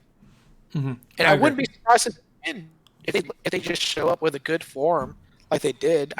They can handle LGD if LGD plays sloppy or have their 50-50 or just don't have a good day or a good draft. Yeah, I fully agree with that. It could definitely happen, especially because it's LGD. LGD is very tough to trust. Let's be honest. So these are good baby steps. We talked about their coin flippy. How coin flippy they can be, especially that top side. Yeah, between Peanut and Longsha, and then a massive freaking roster, and half the time we don't even know who's going to be playing. Yeah, and it's going to be like this is a good test between E-Star and V5. These are two like bottom towards the bottom teams that like this is a good like beginning steps for them for LGD's favor. EDG versus OMG, I think EDG bounces back better than OMG does. I think EDG really let Game 2 get away from them and then just simply outdrafted Game 3. I think they are better than what they showed against Team WE. And OMG did not look... So OMG scares me. I'm assuming you also have EDG? Yeah. I also have EDG. I would love to see EDG come out and play mad. Just like that and just lay the smack down on their ass and just put them in the dirt. I want to see like a top 8 from China that just looks monstrous. Gotcha. Talk about like Victory 5 coming up in the rankings, RNG, Vici, EDG, LGD. Yeah. Then on top of that, your top 4. That's great. That's what I want to see. Teams that can fight, that are willing to fight and actually fight well, and not just slap each other limp-wristedly. So speaking of teams that can fight well and one team that doesn't want to fight at all, we have Sunning versus Invictus Gaming in the next game, and there should be no way Sunning wins this, right? Just stylistically, they don't want to create anything that happened early. Clearly, no way. There's no way. No way Sunning wins. This is a game. This is a game that Sunning wins, man. I swear to God. I'm picking IG, but I'm telling you guys right now on this podcast, Sunning's gonna win this game. It's Invictus is going to beat the team that lost to Sunning and then beat Sunning. It's going to be fun. You're fine. You're totally like it's fine, huh? It's It's not at all going to be Invictus losing to the team that lost to Sunning and then also losing to Sunning. no, Not gonna, Sunning's gonna win this game. I'm picking IG, but Sunning's gonna win this game. I just feel it in my bones. say I also have IG, but yeah, I see. and here we go. The not game of the week. So this is a good one, especially if JDG comes out very strong and Top comes out strong. This is gonna be possibly game of the week. You said Victory or Vici Gaming and RNG. I'm going Top because I think Top is the best team in the world. Spoiler alert. And this is kind of why I didn't say like, oh, this is my game of the week, because I think Vici and RNG are two like unknown quantities. They're close to each other in my estimation, and I want to see how it plays out. This one, I feel like JDG got super exposed. Ooh. I feel like they lucked out. I feel like they actually lucked out versus the top esports that didn't have as much synergy and still almost beat them in finals. And then they went to MSC and JDG looked like fucking trash. Like they were so good. They didn't look bad. They just didn't look at the level. Yeah, but it's like you're comparing them to the teams like Gen G and T1 and DRX, and everyone's saying like, "Oh, China's just gonna smack them," and like they didn't hold water at all. When it came to shove, JDG dropped, and it was teams like Top and Plus and like that, and even T1 who didn't even make the freaking bracket stage, and still acquitted themselves. Like, looked good. Yeah, T1 looked really good for second last place in the entire tournament. The only team that finished worse than them was IG. I mean, it's hilarious because Gen G actually made it, but then they look like crap. They looked like garbage. Like actual garbage. Like I said, it looked like freaking LCK finals Gen G, where they looked like they had no preparation and they had no way of how to play the best of 5 series. And then even DRX, who like had like probably the lowest expectations for the LCK teams, because you feel like even Gen G can kind of origin themselves out of situations. That's a great verb. And yet, but like DRX, you're like talking about like, oh, it's the China Light team versus the actual China teams. Like they're just going to get smacked because they're not as good at it. But they still acquitted themselves well, and they almost made bracket themselves. Yeah, they almost made it instead of JDG. It's hilarious that it was DRX and T1 who didn't even make the bracket, even make the knockout stage. I had no faith in Gen G making knockout stage, and the fact that they did as the first seed, I'm like, what the hell? I know, I was like so on board. I'm like, yes, good. We get like 3 Chinese teams in Dragon X in the best of 5. That's what I want. Yep. And then Gen G got through on a tiebreaker, and I was so upset. I wanted to see Spring Playoffs Part 2. I wanted to see all 4 LPL games for teams. Hilarious. And then I was like, okay, I'm fine with sacrificing IG for DRX. And nope, like, I get Gen G. Cool. Thanks. It's like, God, that sucks. It's like when you say, oh man, we get like the best cereal, we're gonna get some Cocoa Puffs or something. And it's like, no, they come out with like freaking off-brand like chocolate balls. Like, yeah. Oh, it sucks. It's so bland. It has no taste in the cardboard. And I threw it away immediately, just like Gen G was. But basically, my whole point from this tangent was that Top proved that even if you talk about like, oh, this tournament didn't really mean anything, like this is a tournament. There's a lot of money. This was a lot of money on the line. Yeah. A lot of money, and these teams were not just playing goofing around. No, there wasn't. Picking troll picks. They were playing. They're playing to win. Like you're talking about like the top, like some of the top, the 8 of the teams that are in the top 10 in the world, arguably, at this tournament. And they're trying to play to win because they don't have information. You're right. And then you have a top esports who was like, oh man, we should have won our finals. That we could have won it. We should have won it. And guess what? They show up and they smack the hell out of everybody once it came to bracket stage. Mm-hmm. This is the top esports that I'm expecting to show up in summer. And at mid-season, I feel like we're talking about all these teams. It's funny that we end on this. Talk about all these teams that I think peaked peaked in spring. Mm-hmm. I think JDG peaked. Okay. I think JDG had their time in the sun. They barely won their finals versus Top, and now I think like there are teams like FunPlus who are going to get it together. There are other teams, these hungry dark horses, are going to be coming to try to challenge people, and you're going to have a Top esports that's going to be fucking mad that they didn't win. Oh, I've already said on Thursday. I said Top's going to win Worlds. I'm saying well, Victory5's winning Worlds, but whatever. Sorry. But Top can win freaking the China again. They can hit their title, but Victory5 is winning Worlds. But we're talking about like this is what I'm against saying right Top now, though, in a best of 5. I'm saying right now. I'm going to say it for the podcast. Top esports in summer is going to be what FunPlus Phoenix was last summer. Yep. Literally coming off of a spring that they should have won. They should have won. Going into playoffs, they were the team that was going to run the gauntlet and win it, just take it all. And FunPlus Phoenix got cut short early by Junkie Dumpster. Got tripped up at the finish line. Top is going to come out and they're going to storm through this league and beat everybody. And that's why I feel like that's why I say Vici RNG is the game to watch, because it's interesting, it's different. I think this game is not going to be interesting.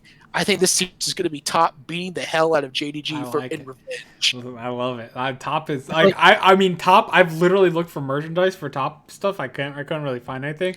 I'll have to do bigger research. Top is unironically probably my favorite team in the league right now. Yeah. More favorite than Team Liquid.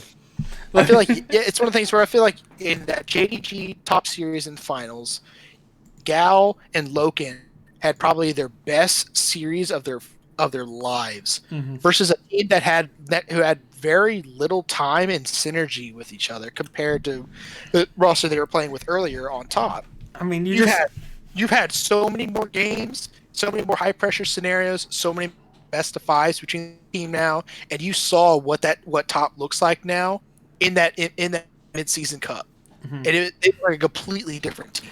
Now this might I might be a little too big on this, but like you look at top down, top lane 369, top 2 top laner right now with Zoom, so that's fine. Yeah, that's definitely fair because Zoom is great. Jungle Karsa, I would say top 2, top 3 jungler right now. Knight, top mid laner, top player in the world at the moment, in my opinion. Easily best mid, and probably best player in the world. Best player in the world. Like, you have the best player. It's one of it's funny how that kind of pops up every now and then. How you had like players like Rookie kind of pops up every now and then. It's like, oh, Rookie for a while ago, he was not only the best mid in the world, probably also the best player. The only other maybe challenges him is the Shy. Yep. And now here's not the best kept secret of China for like the past year now, almost 2 years, and now everyone's finally everyone's gonna know that he's gonna be the second best player in the world next to PP God. That is correct. I apologize. All the way back. and then ADC Jackie Love, your boy. I put him in number 1 player at Worlds. Technically, even then, I said Knight is the best player in the world, but Jackie Love, he wasn't at Worlds, so Jackie Love. Knight was the best player not at Worlds. Yes, Jackie Love was the best player at Worlds. Well, I have Jackie, and then he failed. You were wrong. I was wrong, but I still fully believe You're not Jackie wrong about Love. Knight, though. Knight was great. I still fully believe Jackie Love is number 1 ADC. I think you could even make an argument after MSC that Jackie Love might be the second best player in the world, right behind Knight. Not only do you have the best ADC in mid, you have the best 2 players in general on this team. Yep. It's unbelievable how good this team is. Yeah, it's one of the saddest things that you have. You could talk about who was the weakest player on Top Esports at the mid-season cup? It was probably Karsa. But it's 369 was solid. Knight was a beast, and then Yanja was actually a monster. Yeah, super good. Yeah, who is the worst player on top? Karsa. Who is the best jungler at the MSC? Karsa. Yeah, you talk about Zoom was good at MSC, but you saw Kanavi. And he looked like he was super exposed. Yeah, that is true. And I don't know what happened. He did not look like his MVP self. Mm-hmm. So that's what makes you think. Like, I don't know how much of this was them peaked as soon as they played against top level teams. They just started crumbling. Mm-hmm. And I think like Yagal and Loken, like they had their, like I said, they had their best series in finals, and I feel like that's gonna run out with them now. Okay, that's interesting to see. So that is our predictions, though. As you can tell, we're pretty hyped on top esports, like deservedly so. Though, like I said, I think this team is like I always bring it up that LS made a fantastic point that no team really. When he was talking about Dragon X, no team really has ever had the best like mid and ADC at the same time. Now, not only did Dragon X have that as well, and like I talked about it a little bit with TSM, Top has that, but for like worldwide. Yep. Like they have the number one, number two players worldwide. Yep. And it's possible. It's like I said, kind of tying it back to like the Fun plus Phoenix scenario. Like you had an entire league talking about like, oh, here are these like dark horses from like Fun Plus. Like they worked really good as a team, but like Doinby has like dark machinery. Like he's all dark technologies. He's all about like these fun picks in mid that work in a different way. And you had Tion and Crisp, who are great, or excellent mid jungle duo. But like who ends up becoming one of the biggest stars in that scene? The top laner that no one talked about. Gimgoon. Gimgoon was massive, and it's possible that like Top has like 369 can take up that role immediately because he's just been solid. Yep. He's been solid. He's been a rock, and he looks like it feels like he's just getting better the more and more he's with this team. And if you have players like Jackie and Knight, and then you have Karsa and Yuanja being like this super engaged support jungle duo, and 369 just holding the rock down and playing roles if need be, like this team feels like it's unstoppable. It does. I think that's a scary. Maybe we're overhyping them, but I even said that like I said they were going to win Worlds. And I said that they were going to go undefeated in Worlds, like I said with Fun Plus Phoenix. From what I saw at MSC, there's nothing that can beat them, except Fun Plus Phoenix. Yeah, they basically won, like in many people's eyes, like the quote unquote better equivalent of MSI. Where like MSI may not have G2 or Cloud9, but instead it has the other three LPL team, including the champion, since Top wasn't the champion. Yeah, and Top would not have been at MSI this year. The top 3 teams from Korea. I agree. But I think with that, I think we can call the LPL, since we are 3 hours in now. but Here we go. We can call the LPL. We still got one. We got one last thing to do. We have 2 last things to do. Thank you very much. Go get your water. We have one main thing. That's the main section of the cast. All right. So let's have some fun with talking a little bit of Wildcard, just because some of the Wildcards started already this week. Tell us how you're doing in Brazil. I went 0-4 because I didn't get the pick on Saturday, but I picked on Sunday. I picked Flamingo to beat INTZ. Wrong, apparently. Flamingo's 0-2 to start. With Bavoy.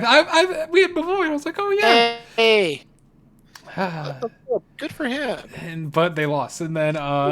Smurfing. And then Furia, one of my favorite teams, lost to Prodigy. I figured that one when I picked it. I'm like, that's a little bit of a risk. I thought VK... Remember, Kaboom sucked when I was paying attention. When I stopped paying attention, all of a sudden they went on like an 8-game win streak and then won the whole thing. So that was a stunner. But I just stopped watching Brazil. You want to know what happens? This team right here. I didn't realize they lost some players. So I was like, I'm going to pick Viva Keyed. And nope. And then I picked Pain because I didn't know anything about Santos Esports. They were the team that came up. And look at that. Pain lost to Santos because they're 2-0. So cool. So where did he go? I'm assuming he's still... Oh, Robo. He went to Pain. The Robo was the one on Viva that I was really happy. Like, he can like teach a bunch of rookies. So he's on Pain. Hello. He went to Pain and then lost. Yep. Well, you know. Did you do good in Turkey at least? I went even in Turkey. I went 3-1, I think, actually, in Turkey. Maybe. So summer season in the LCL has not started yet. Good. You don't need to talk about that then. The LJL Dominion game or Dominion. Then they should focus me. We had the OPL and the TCL and CB LOL. Did LLA start? Closing season. Nope, they did not. Okay. Yeah, those are the only ones that I'm seeing here. Gotcha. Okay. I got them on the app, boy. Nice. All right. So, OPL, Avant, and Legacy, and Pentanet.gg all went 2-0. Chief Esports and Order went 1-1. Oh, Direwolves. Direwolves went 0-2, unfortunately. Gravitas went 0-2. Mammoth again. This Mammoth team is not the Mammoth team you saw at Worlds. This is a completely different roster that is very bad. Most of them, man, it's in North America. Yep. Literally all 5 players left. It was a completely different team at the Worlds, and it has not been good since then. As you can probably tell, because it's kind of hard to replace all 5 players on a team. Fudge and King are on Cloud9 Academy. Mm-hmm. They were amazing too. Then you have Destiny, and Destiny is Origin. Mm-hmm. So now we have the TCL. You had I don't pronounce these anymore. Istanbul though, the Wildcats, 2-0, very surprising. Fenerbahce went 1-1. I didn't bet on these. I bet on Fenerbahce to beat Aurora, which was pretty easy. I bet Supermassive to beat the Wildcats, which they did not. Then I bet Royal Youth to beat 5 Ronin, which is very easy because 5 Ronin was terrible last split. And I actually picked this upset. This was apparently an upset on the app, whatever, of Galacticos. I just don't like Galatasaray. Apparently, the app had freaking had Vici over Billy as an upset. Yep, they did. And then BJK won. I had Dark Passage. I like Dark Passage. I always have. But unfortunately, I love some of these freaking Turkish league names though. Yeah, Turkish league, cool. Team Aurora, 1907 Fenerbahce Esports, Power Supermassive, Fast Pay Wildcats, 5 Ronin Youth, Galatasaray Esports, Galacticos, Besiktas, Dark Passage. It's such a cool logo. It's a cool logo and name. They got me with that. Okay. Dark Passage. Yeah. Yeah, they were at Worlds once. I didn't know. They actually didn't do bad. Besiktas actually played in Masai once. Interesting. I think they played the same. I think it was 20. I want to say it was 2016. It was the same year that CLG made finals. And I remember that because that CLG lost to a wildcard team. One of the games they dropped in the group stage was, I think it was to Besiktas. Interesting. Yep. So that was interesting. I think if they would won that game, they actually would have been first place in group stage. Damn. Remember those days? Brian's not here anymore. He went to bed. but yeah, so that will be it for the wild card. There'll probably be more when there's more wild card games, but there's only 3 regions working right now. So with that, let's talk about our final segment, Global Top 10. The G10, Global Power 10. Mm-hmm. Because we're keeping the theme, in case no one could tell from the title of the podcast, is the Global League Podcast, or the GLP. Mm-hmm. And now we're moving on to a section called the GP10. I think actually in the title I'll put Global League Podcast there because I think people need to know what it is before they click on it. So everyone's just searching for GLP. Guides about how to build the Hextech GLP. And here's this 3-hour podcast. Like, what? You have a bunch of boomers from like season 2 and 3 wondering about when they're going to bring back the GP10 items. Yeah, that's probably not going to happen. All right, let's start with the bottom. We won't, obviously, because we've already talked about a lot of these teams, so we won't go like too in depth at the moment. But you know what I mean. But we'll still talk a little bit. This could be vastly different because we're picking from every region. And yeah, I'm really interested to see how you want to do this. Like, do you want to go? I feel like we have a similar top, and then work our way to the bottom. I think that's when things start to diverge. I'm curious. So let's do it like this. I will say mine. Tell me if it's in your top 10, and then where it is. So we'll talk about each team individually. Like sure. That. All right. My number 10 team. They've dropped a lot. IG. Oh my God! We actually had it really close then. I have IG at 9th. Nice. Okay. So that's very interesting because IG I used to have in my top 4 pre-playoffs for LPL.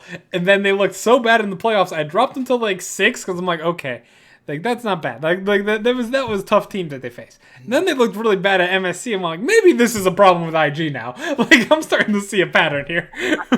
Yeah, and I feel like my main issue with IG, I feel like it's something that's like, okay, well, we talk about like them playing against Suning and all these other more middle tier teams, but it's like I feel like that's why we say like I feel like if these other teams can jump up and challenge, IG I think is the first one to go down. Oh, easily the first team because the main thing with IG, and it's something that's been their bread and butter since they won Worlds and all the way up until that point, was their strength of their solo lanes. Mm-hmm. And it's like Rookie, I feel like at the time he's not doing terribly, but he's not like hard carrying. He's not smashing. I feel like the meta doesn't fit him super well compared to back then when you had like these more assassin go in 1v1 kill you type of champions.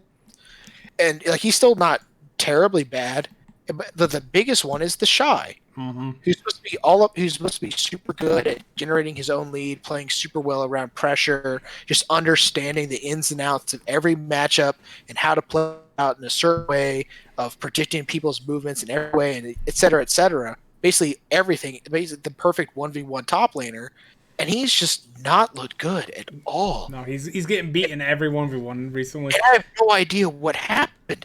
Because it's like, it doesn't even make sense. And this is something even going as far back as summer of last year. Because it was a similar deal. Yep. Where we were talking about like Rookie and he took a break because he had family issues. And then like, but like the Shy was like, they said the Shy was having these issues. Then he bounced back. Then they had Worlds and it was kind of fine. And now it's back to the same thing again. It's not like, I mean, he didn't have a great summer or spring split, to be honest. Mm-hmm. But I think people overestimated how bad he did in the spring split. They used the playoffs a lot more. IG was still first place in spring. Like they were still a very good team. It's the playoffs where they fell apart, and then from there it was MSC as well. And then I was like, man, they just don't look. But it's one of the things. But that's the thing. It's like IG was kind of riding on like how well they did in the first half, and then they just kind of fell off the face of the earth. Yep, that is true. And it's one of those things where you had Puff and Southwind who were fine, who were strong, and could be generally good and carry. But the main issue with them, and I think that's kind of why they may have let Leon go and to focus more on Ning, is just how well he plays around the top side. Yeah. How the way they play around the top side and how he understands to play around the top side.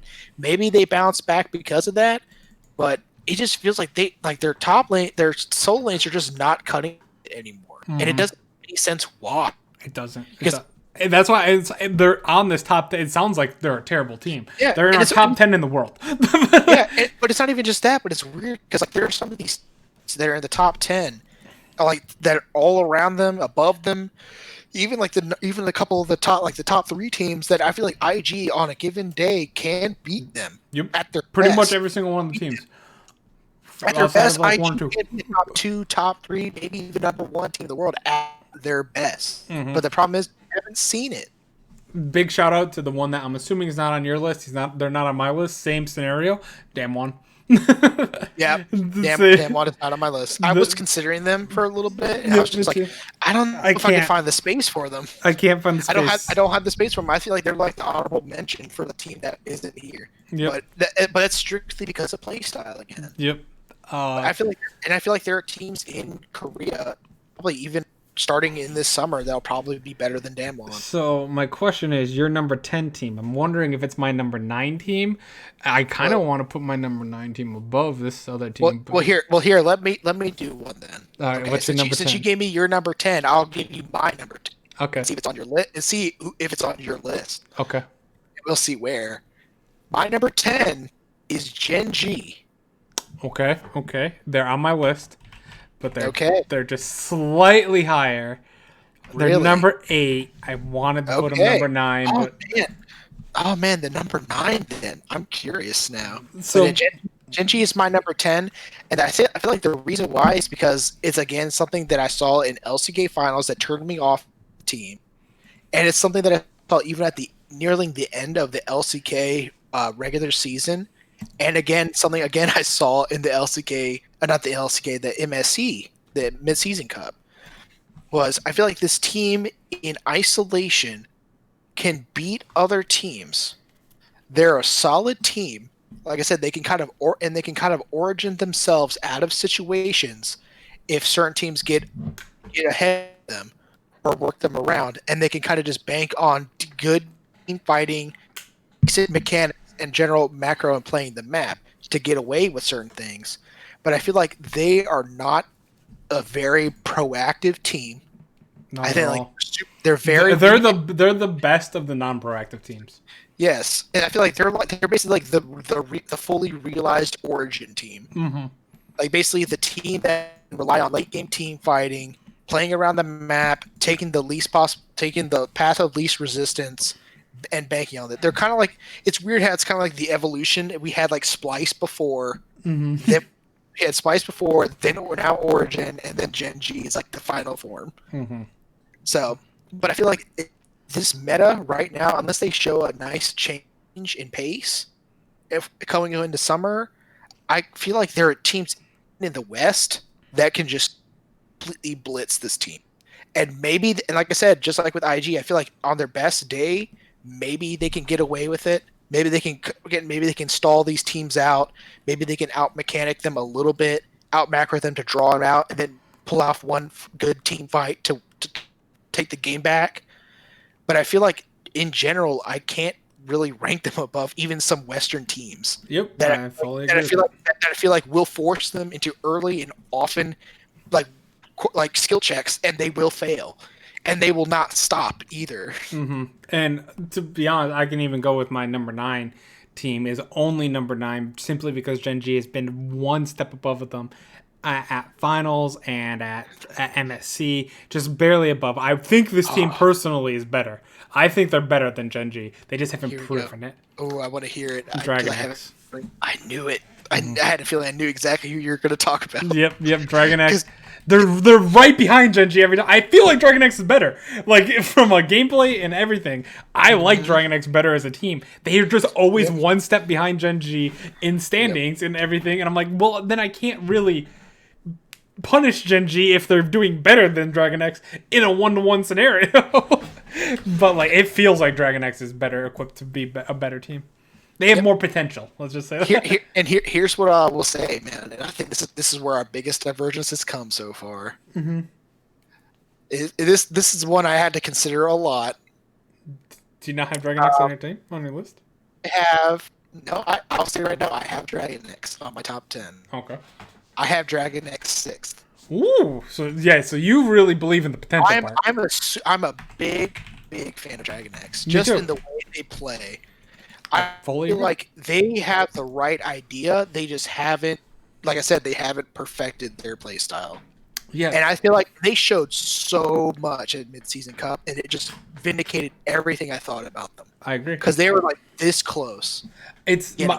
They're almost, in my power rankings, they're almost blocked by Gen G is blocking them because Gen G won't go higher, but they're always beating Dragon X, so I can't put Dragon X above them. And see that's kind of the issue too. It's one of those things where it's like I see these teams who are aggressive, who have the right idea, and they just don't have they have the right idea, the right mechanics, they just don't have the right execution and consistency to do it to get over it. And that's what Gen G preys on. Gotcha. That's what they prey on. But I feel like if you compare Gen G right now, and they say, okay, we're gonna match Gen G versus T1, Gen G versus Top Esports, Gen G versus FunPlus, like these sort of teams, and it's like, okay, who wins?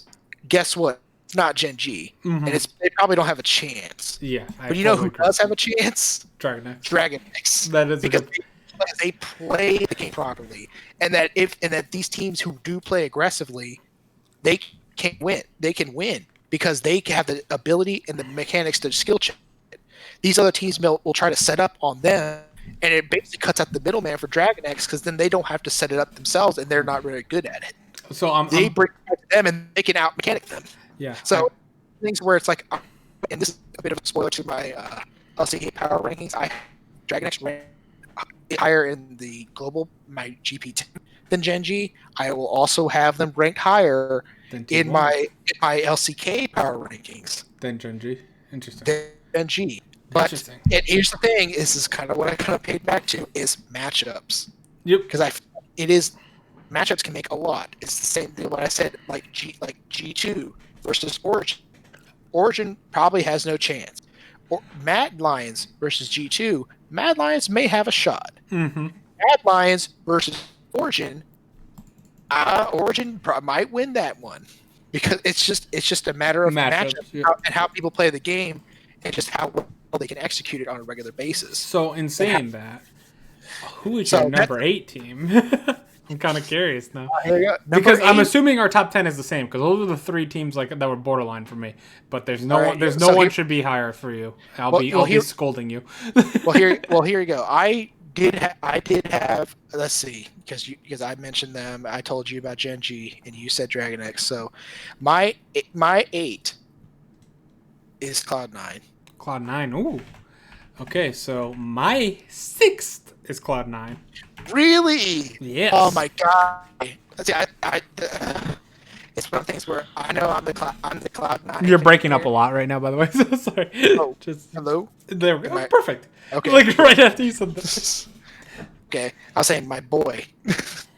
But it's one of the things where, again, I feel like I can't, in all honesty, put Cloud9 super high on the global power on the GP10 right now. It's an NA thing, competition, blah blah blah. That's fair. That's very fair.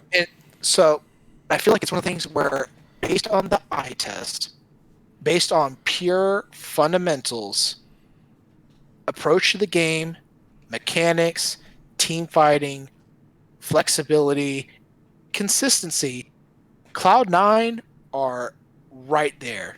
They're amazing.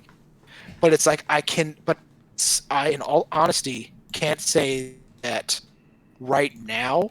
As much as I wanted to put them like above a team like Fnatic or even Dragon X in my list, I just couldn't do it because I feel like it's another one of those issues where I feel like Dragon X is able to fight and challenge, like I said, these top teams from MSC and actually acquit themselves really well. And we don't know if Cloud9 is, but I personally think Cloud9 could fight them. And Fnatic, again, is like this team that's able to at least somewhat acquit themselves well against teams like G2, Mad Lions on a regular basis. And it's one of the things where I feel like Fnatic, Cloud9, and I'll say, spoiler alert right now, I have Fnatic at number 7. So we both do. I kind of figured. I was like, there's no way. It's one of the things where it's like it was so interchangeable. It's like do I put Cloud9 above Fnatic? I probably could. Do I put Cloud9 above Dragon X? I don't know. It's like I maybe. See, that's the thing. I want to put Dragon X at number 6 and stuff, but Gen G's holding them back. But see, I want to put. It's like that's the thing. It's like I want to put.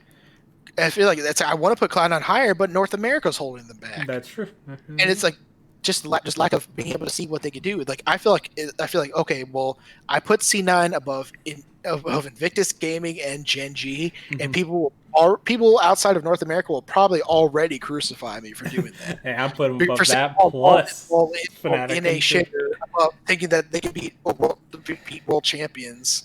Yeah, I got them 6, man. You're fine.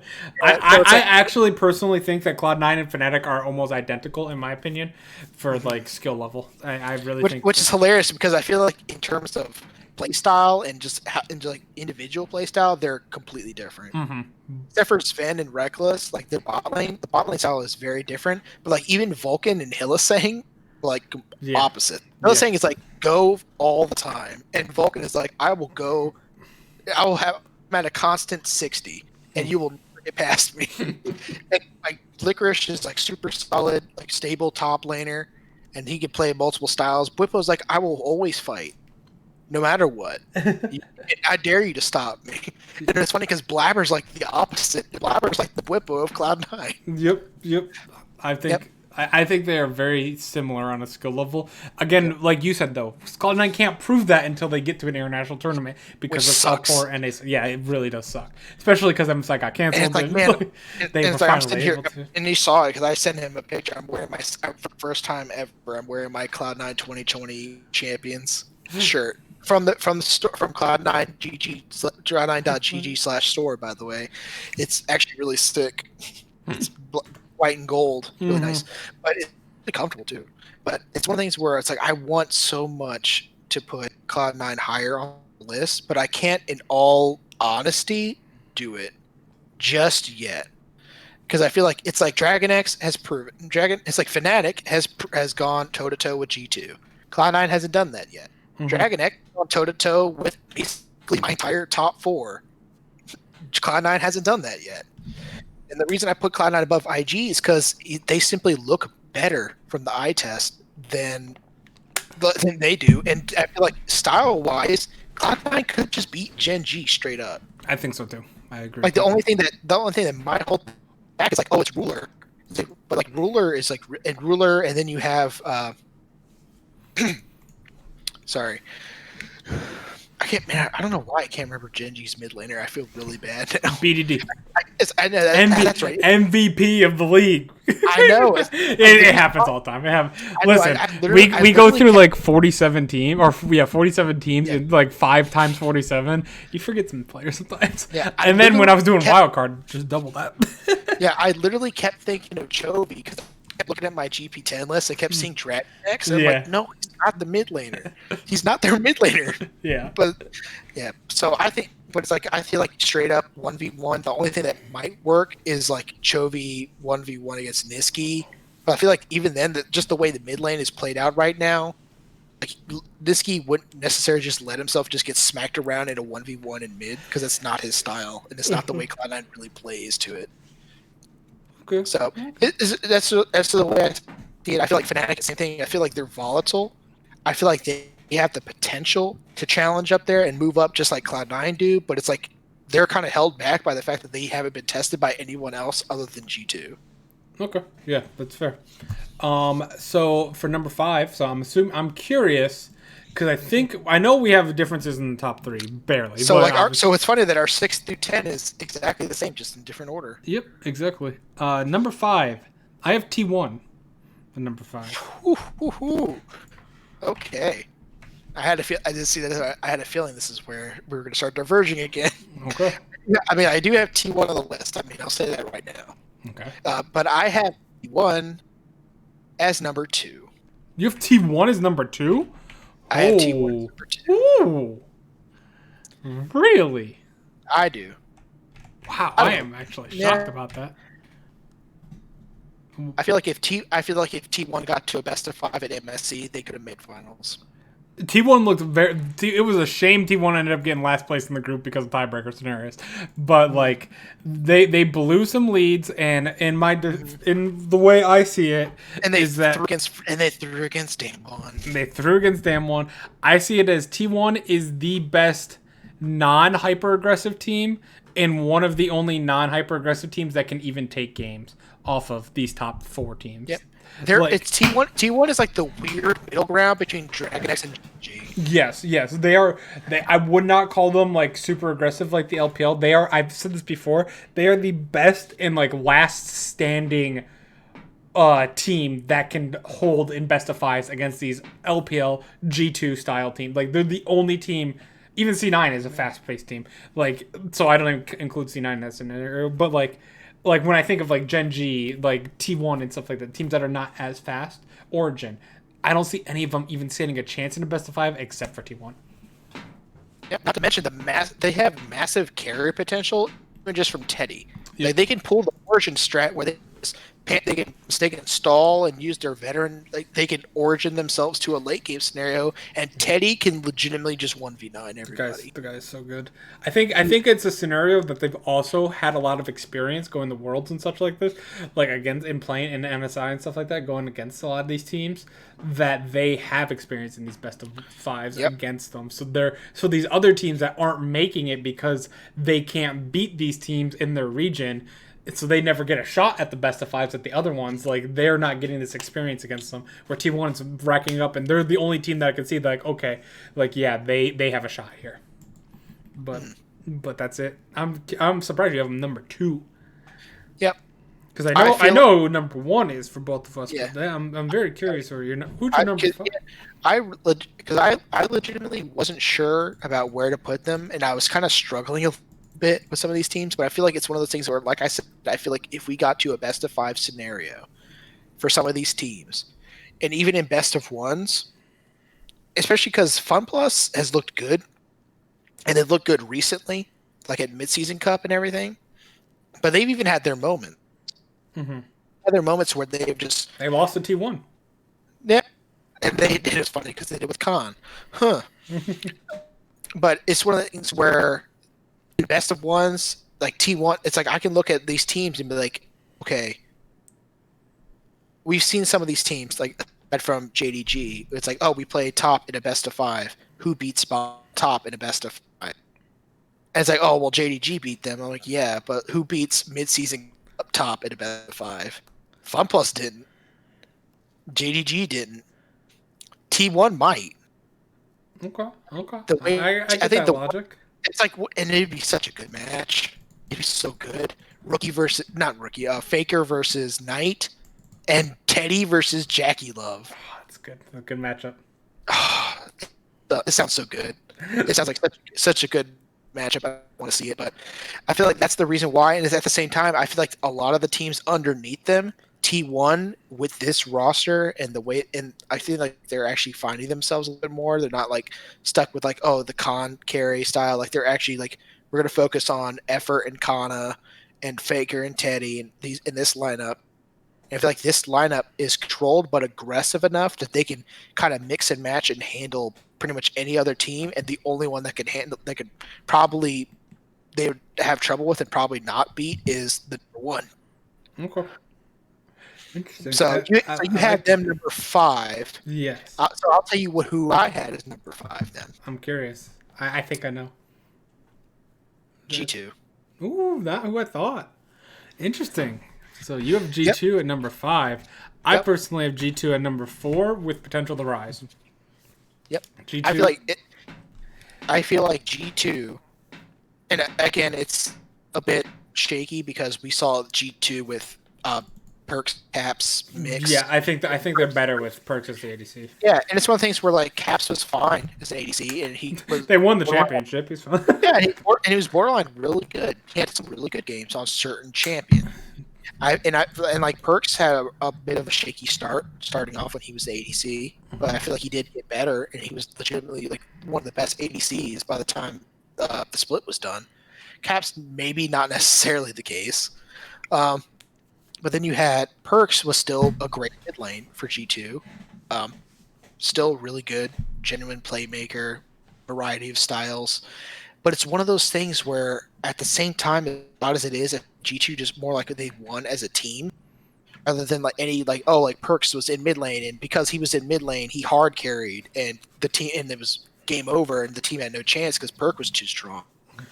I feel like you had more of that with Caps mid lane from G2, and Perks, oddly enough, had a lot of made-up moments when he was on 80 carry as opposed to mid lane. As weird as that sounds. But it's like, because I think Perks is overall just a better player than Cap. Yeah, I agree with that. And more consistent. But Cap's in the mid lane, I feel like he's much more. It's much more of a comfort zone for him.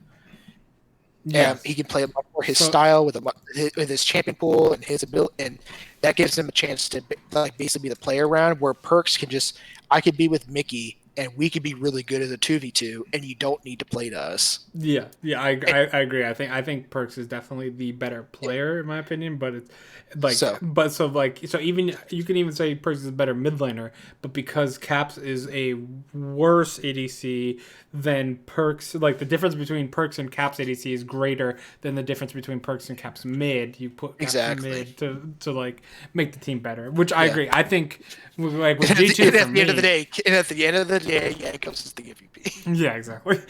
But I think that G2 to me is the only like legitimate, like T1 has a shot at there as well, even C9 depending, we don't know. But like for me, if I had to make a bet, like I had to pick one team not from the LPL to dominate and take down the top 3 LPL teams, G2 is the one I'm going with every time. Oh yeah, I would say for certain. But I'd say like the reason why I had to put them 5th because right now I can't put them above an LPL team. Yeah. Well, right now. I mean, a combination. Well, they're the only ones that matter at Worlds, right? The top three, top four actually. At the end of this, but we may not have IG's the top four. That is true. So we have, right now we have G2, who again the swap, they maybe not as strong of a showing as they were. They showed shakiness. They lost random games, which I know fun games, but even games where they drafted and took it seriously, they still lost. You had full series that they straight up lost, like against Mad Lions. They came back. They looked a lot stronger. They roared back to finals and won championship. Good news. And then, of course, they're swapping, and now they're swapping back, so they understand kind of what the issue was with that, with the swap initially. But right now, and it's kind of a similar thing with Fnatic, because we haven't seen how they look versus these other teams. I could put them above. I feel like I have no problem putting them above Fnatic and C9 for obvious reasons. Mm-hmm. I feel like style-wise, they're definitely a very bad matchup for Gen G. I feel like with the way IG is playing, G2 can beat them. And I feel like that's the only forward LPL team that can actually beat them is strictly because, not necessarily because G2 is good, it's just straight up better. It's just that IG has just not been playing well. Yeah, and I could even make an argument here that even though these are top 10 in the world, I think there is a hard cutoff here on the top 5 to bottom 5 of the top 10. I think these 5, as shown in, I was just thinking about it, like, do you remember how bad G2 just dismantled Fnatic in the finals? Like, there's only 2 teams we have, or I have, and you only have 1 team in between them. And that was how big of a gap it is. So I think it's like there's a top 5 and then a bottom 5, but still very good, very, very good. Yeah, and that's fair. And I feel like it's still like a fairness thing, because it's like the same thing that's keeping G2 from maybe reaching the top of the top for me is the same thing that's keeping a team like Fnatic from reaching up there too. Mm-hmm. It's because we literally just haven't seen them. Yep. Versus other teams. Like, if we saw this G2 and it's Caps and Perks is mid, and he's going against JDG, and they're smack, and Wonder's holding against Zoom, but Perks and Caps are smacking the hell out of Yagao and Loken, and all of a sudden G2 is beating JDG, the LPL champs. Like, or same thing with C9. Like, all C9s, they're just playing a bunch of North American nobody who all suck and don't know how to play the game, and they're all washed up and imports and blah blah blah, and now all of a sudden you're putting them against T1, and Niski is not 1v1ing Faker, but like Blabber is out junkling Clid, and they're killing everybody, and freaking going, and Sven is going 1v1 versus Teddy and actually holding his own. Cloud9 are actually out team fighting T1, and all of a sudden Cloud9's up there, but we literally have no idea for these. We're spoiled because the majority of our top 5 are LPL teams, and we see them play against each other a lot. And we're coming out of the MSC Cup, where we saw the LPL teams and they play each other a lot again, and also the LCK teams play the LPL teams a lot. They get the advantage of being seen in the and it's the same thing where, like, if we saw we saw C9. Or let's say even if Fnatic went to, like, Fnatic, G2, C9, and FlyQuest went to a mid-season invitational, and FlyQuest got stomped, but C9 was like, oh, they're actually holding their own against top esports, and they beat JDG and Niski versus Doinby, and all C9 actually won the game. Like, oh my god! But then you saw G2, like, oh, they're still having problems, the same problems they're having as the LPL teams, and T1's outmatching them. Then all of a sudden, do you put C9 in the top 5? Does G2 drop? Maybe Fnatic does better against these teams than G2 does, just because they're so wild. Who knows? It's kind of a weird unfairness thing, but it's like I can't in all honesty put a lot of the Western teams higher than 5th right now. Yeah, that's fair. Just because of the competition they have at the top. So I know exactly where your next 3 power rankings are. I almost want to change mine. I won't, because I already have it, but I do want to change one of mine. Yeah, because you know my LPL power rankings. So yeah, exactly. My top 3 so you have number order. 4. You have JDG. I have JDG at number 2, but I kind of think that, like, we already talked to LPL, basically earlier that like what you were making the arguments with JDG and such. I'm kind of bought in. I kind of think that Fun Plus Phoenix might be, better than them, which you have Fun Plus Phoenix at number 3. I would personally have them at number 2 at that point, but I still have them 3 for now, and so we're in the same boat. But and then of course, yeah, we talked at length already about this team, but Top Esports is definitely number 1. I am curious to see how this list progresses, because this will be the power rankings that happens every week. So I'm actually kind of curious how this one progresses and like who falls out, how many times the team falls out or comes back in. I think at the beginning they're probably going to be safe unless they look really bad, you know? Because like we said, we mentioned Damwon. Who else were like your honorable mentions? Like I had Damwon. EDG already lost, so I couldn't really put many teams. Yeah. If LGD starts looking really good, like they can come up there. Honorable mentions, Victory 5. But it's like I can't. Even if you just look at just each major region, I wouldn't put another North American team in the top. Not right now. Not for a while. It would be Team Liquid and TSM would have to be dominating. Or like if a team like FlyQuest like actually comes up and they start just like smacking kids. Yeah. Everyone but C9 is just those two, then like maybe them. But no, but like even when they were second place in spring, it wasn't close. It wasn't even like they never took a single game off Cloud9. Yeah, not even in playoffs. That's what I think I did in my top 20 with you. I was like, I think I put FlyQuest at 20th. Like I'm like, that's the next NA team is like barely in the top 20. Yeah. It's a massive drop. And we're talking only 47 teams out of the top, so almost the bottom half, all of NA is in the bottom half of the world. But and then if you look at like Europe, like we have G2 and Fnatic, like maybe Mad Lions, maybe maybe Origin. I would even put Origin there. Origin would have to be like Gen G. They would have to win some games off Fnatic and G2 with their very slow style. Prove something to me. Yeah, but, exactly. But I would put them like above FlyQuest maybe, and that's it. And the FlyQuest isn't close to my top 15. So, but I would put Mad Lions up there. I think they're probably like maybe like 13th or something like that. Okay. Because I think Damwon and KT are pretty good. Yeah, yeah, and that's what I think too. And I think KT actually made some good moves in the off season. I'm interested with Hanwha as well. I think Hanwha was like a decent playoff dark horse or like a 4 playoffs. And I think they actually made some interesting moves. I really hope Sandbox doesn't hit the split. Yeah, I'm really rooting for Sandbox. But it's like I think they made decent moves. I think they have a nice change of scenery, and I think it's like a similar deal to like T1, or not T1, but TL, where like they had personnel changes, they had a coach change, and I think it's possible that they just turn it around immediately. Maybe not. Maybe they don't make playoffs. Maybe they make top 4. Who knows? But they're not going to go relegations. But it's like, and it's like we have 3 teams from the LCK already on the list, and the next one is I don't remember who. Damwon and KT. Yeah, exactly. And I would like maybe Damwon is up there, but it's like I put almost Damwon like maybe 12 behind Mad Lions. Damwon is basically the slightly worse version than IG. At times, way worse when IG was good, but as of right now, the slightly worse version than IG. Yeah, it's like they're slightly worse than IG, who is slightly worse than Drex. Yep, kind of, basically. Yep, and it's like I think who else from the LPL right now. I mean, I'll give an honorable mention just to Victory 5 because of the massive round, but that's strictly because of the memes. Yeah, that's all memes. That's not legitimate. And we have 4 LPL teams already in the top 10. The next closest are like RNG, LGD possibly, which we haven't even seen yet, and Vici.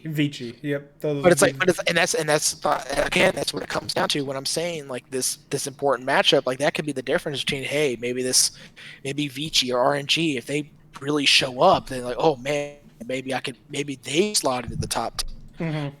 Because it's like these are, I feel like the almost definitive top 10 right now, and no other team has really shown that they deserve to be on the list other than these 10 teams. Yeah, I agree with that. That's like once I found out that you still had IG and Gen G, those were like my 2 ones. I knew you'd have Dragon X, but like Gen G and if IG didn't fall out of your top 10 yet, which that's why, I mean, that puts how big of a cliff there is. Close. Cliff between 10th and 11th. Like, IG's ended this bad and they still are top 10 team. That's all. Like, there's a big difference there, but there's not much anymore. But there was at one time. But once I knew, I was like, okay, we have the exact same 10 teams. I knew exactly after that. I was like, okay, those 10 are my 10. The only ones I could think of, like you said, Damwon, Mad Lions, and KT were my 3 like honorable 3 that I could say argue maybe are better than IG right now. Yeah. But I was really sad KT dropped out first playoffs. I thought they were actually on a decent roll. but they faced Damwon, man. They faced the coin flip. Yep, and I think they actually made some good moves. Yeah, I'm actually pretty excited to see KT. I mean, I think they didn't they get UCal? I know UCal's with them now. Smeb. But it's like, I remember who got Smeb? I think that was Hanwha though. No, it's KT that got Smeb. Oh, KT got Smeb too. Mhm. Okay, cool. That's awesome though. Yep. Smeb, UCal, and then like the roster they are at was solid. Yep. So I guess we'll find out. But I think that should be all. We're almost at a 4-hour podcast, which sounds weird, but in reality, this is what it's going to be. This is about the time I want it to be, you know? Maybe we'll start at 9 instead of 10 when I go back to work. Right now it's fine because I'm not working. But definitely can't be up till 2:30 on a work night. But so like we'll work on the timing. Like because we also didn't start until we started at 10:30 instead of 10, and then we had the issue. So we really didn't start until almost like 11. So maybe if we start 9 next week, because we're gonna have to bring the LCK in as well. Yeah, and I know it probably won't be me next week because work. That is true. That is true, and it's not gonna be as much because it'll be the LCK preseason, but we're not gonna have any of the other preseasons anymore. So we'll just be talking games and predictions. Strictly games. We don't have to do any. We're not doing any power rankings next week, except for the global, which might not change. Yeah, that's true. It may not. And then it'll be a lot easier. But we'll have some games. Because Korea won't be playing. That is true. So unless teams in China like Vici or RNG, especially if they blow out the other one a lot, then maybe they can sneak in here. And then if IG falters and loses to Team WE and Sunning, they're out, by the way. Yeah, so it'll be interesting. We'll find out. But I think that will be it because from now on, I mean, this is how it's going to be. It's basically all the podcasts just into one. So I personally like it because, like I said, I want to do Smash Bros. And potentially Valorant. Once Valorant starts taking off, I'm really interested in that still. So yeah, it feels like it's going to too because apparently a lot of like Call of Duty guys, not Call of Duty guys, but a lot CS:GO. of CS:GO, are switching over to Valorant. Mm-hmm. And I have fun playing it. I haven't played it in a little bit, but I'm playing it real soon. And so there's no way I could do that if we did all the podcasts spread out. That's kind of was like the main thing. I'm like, well, shit, how do I do this?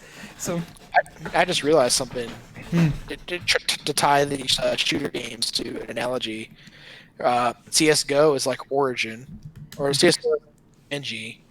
Then you have Overwatch is like Dragon X, and T1 is Valorant. Yeah, Literally the in between. Interesting. That is actually pretty good analogy.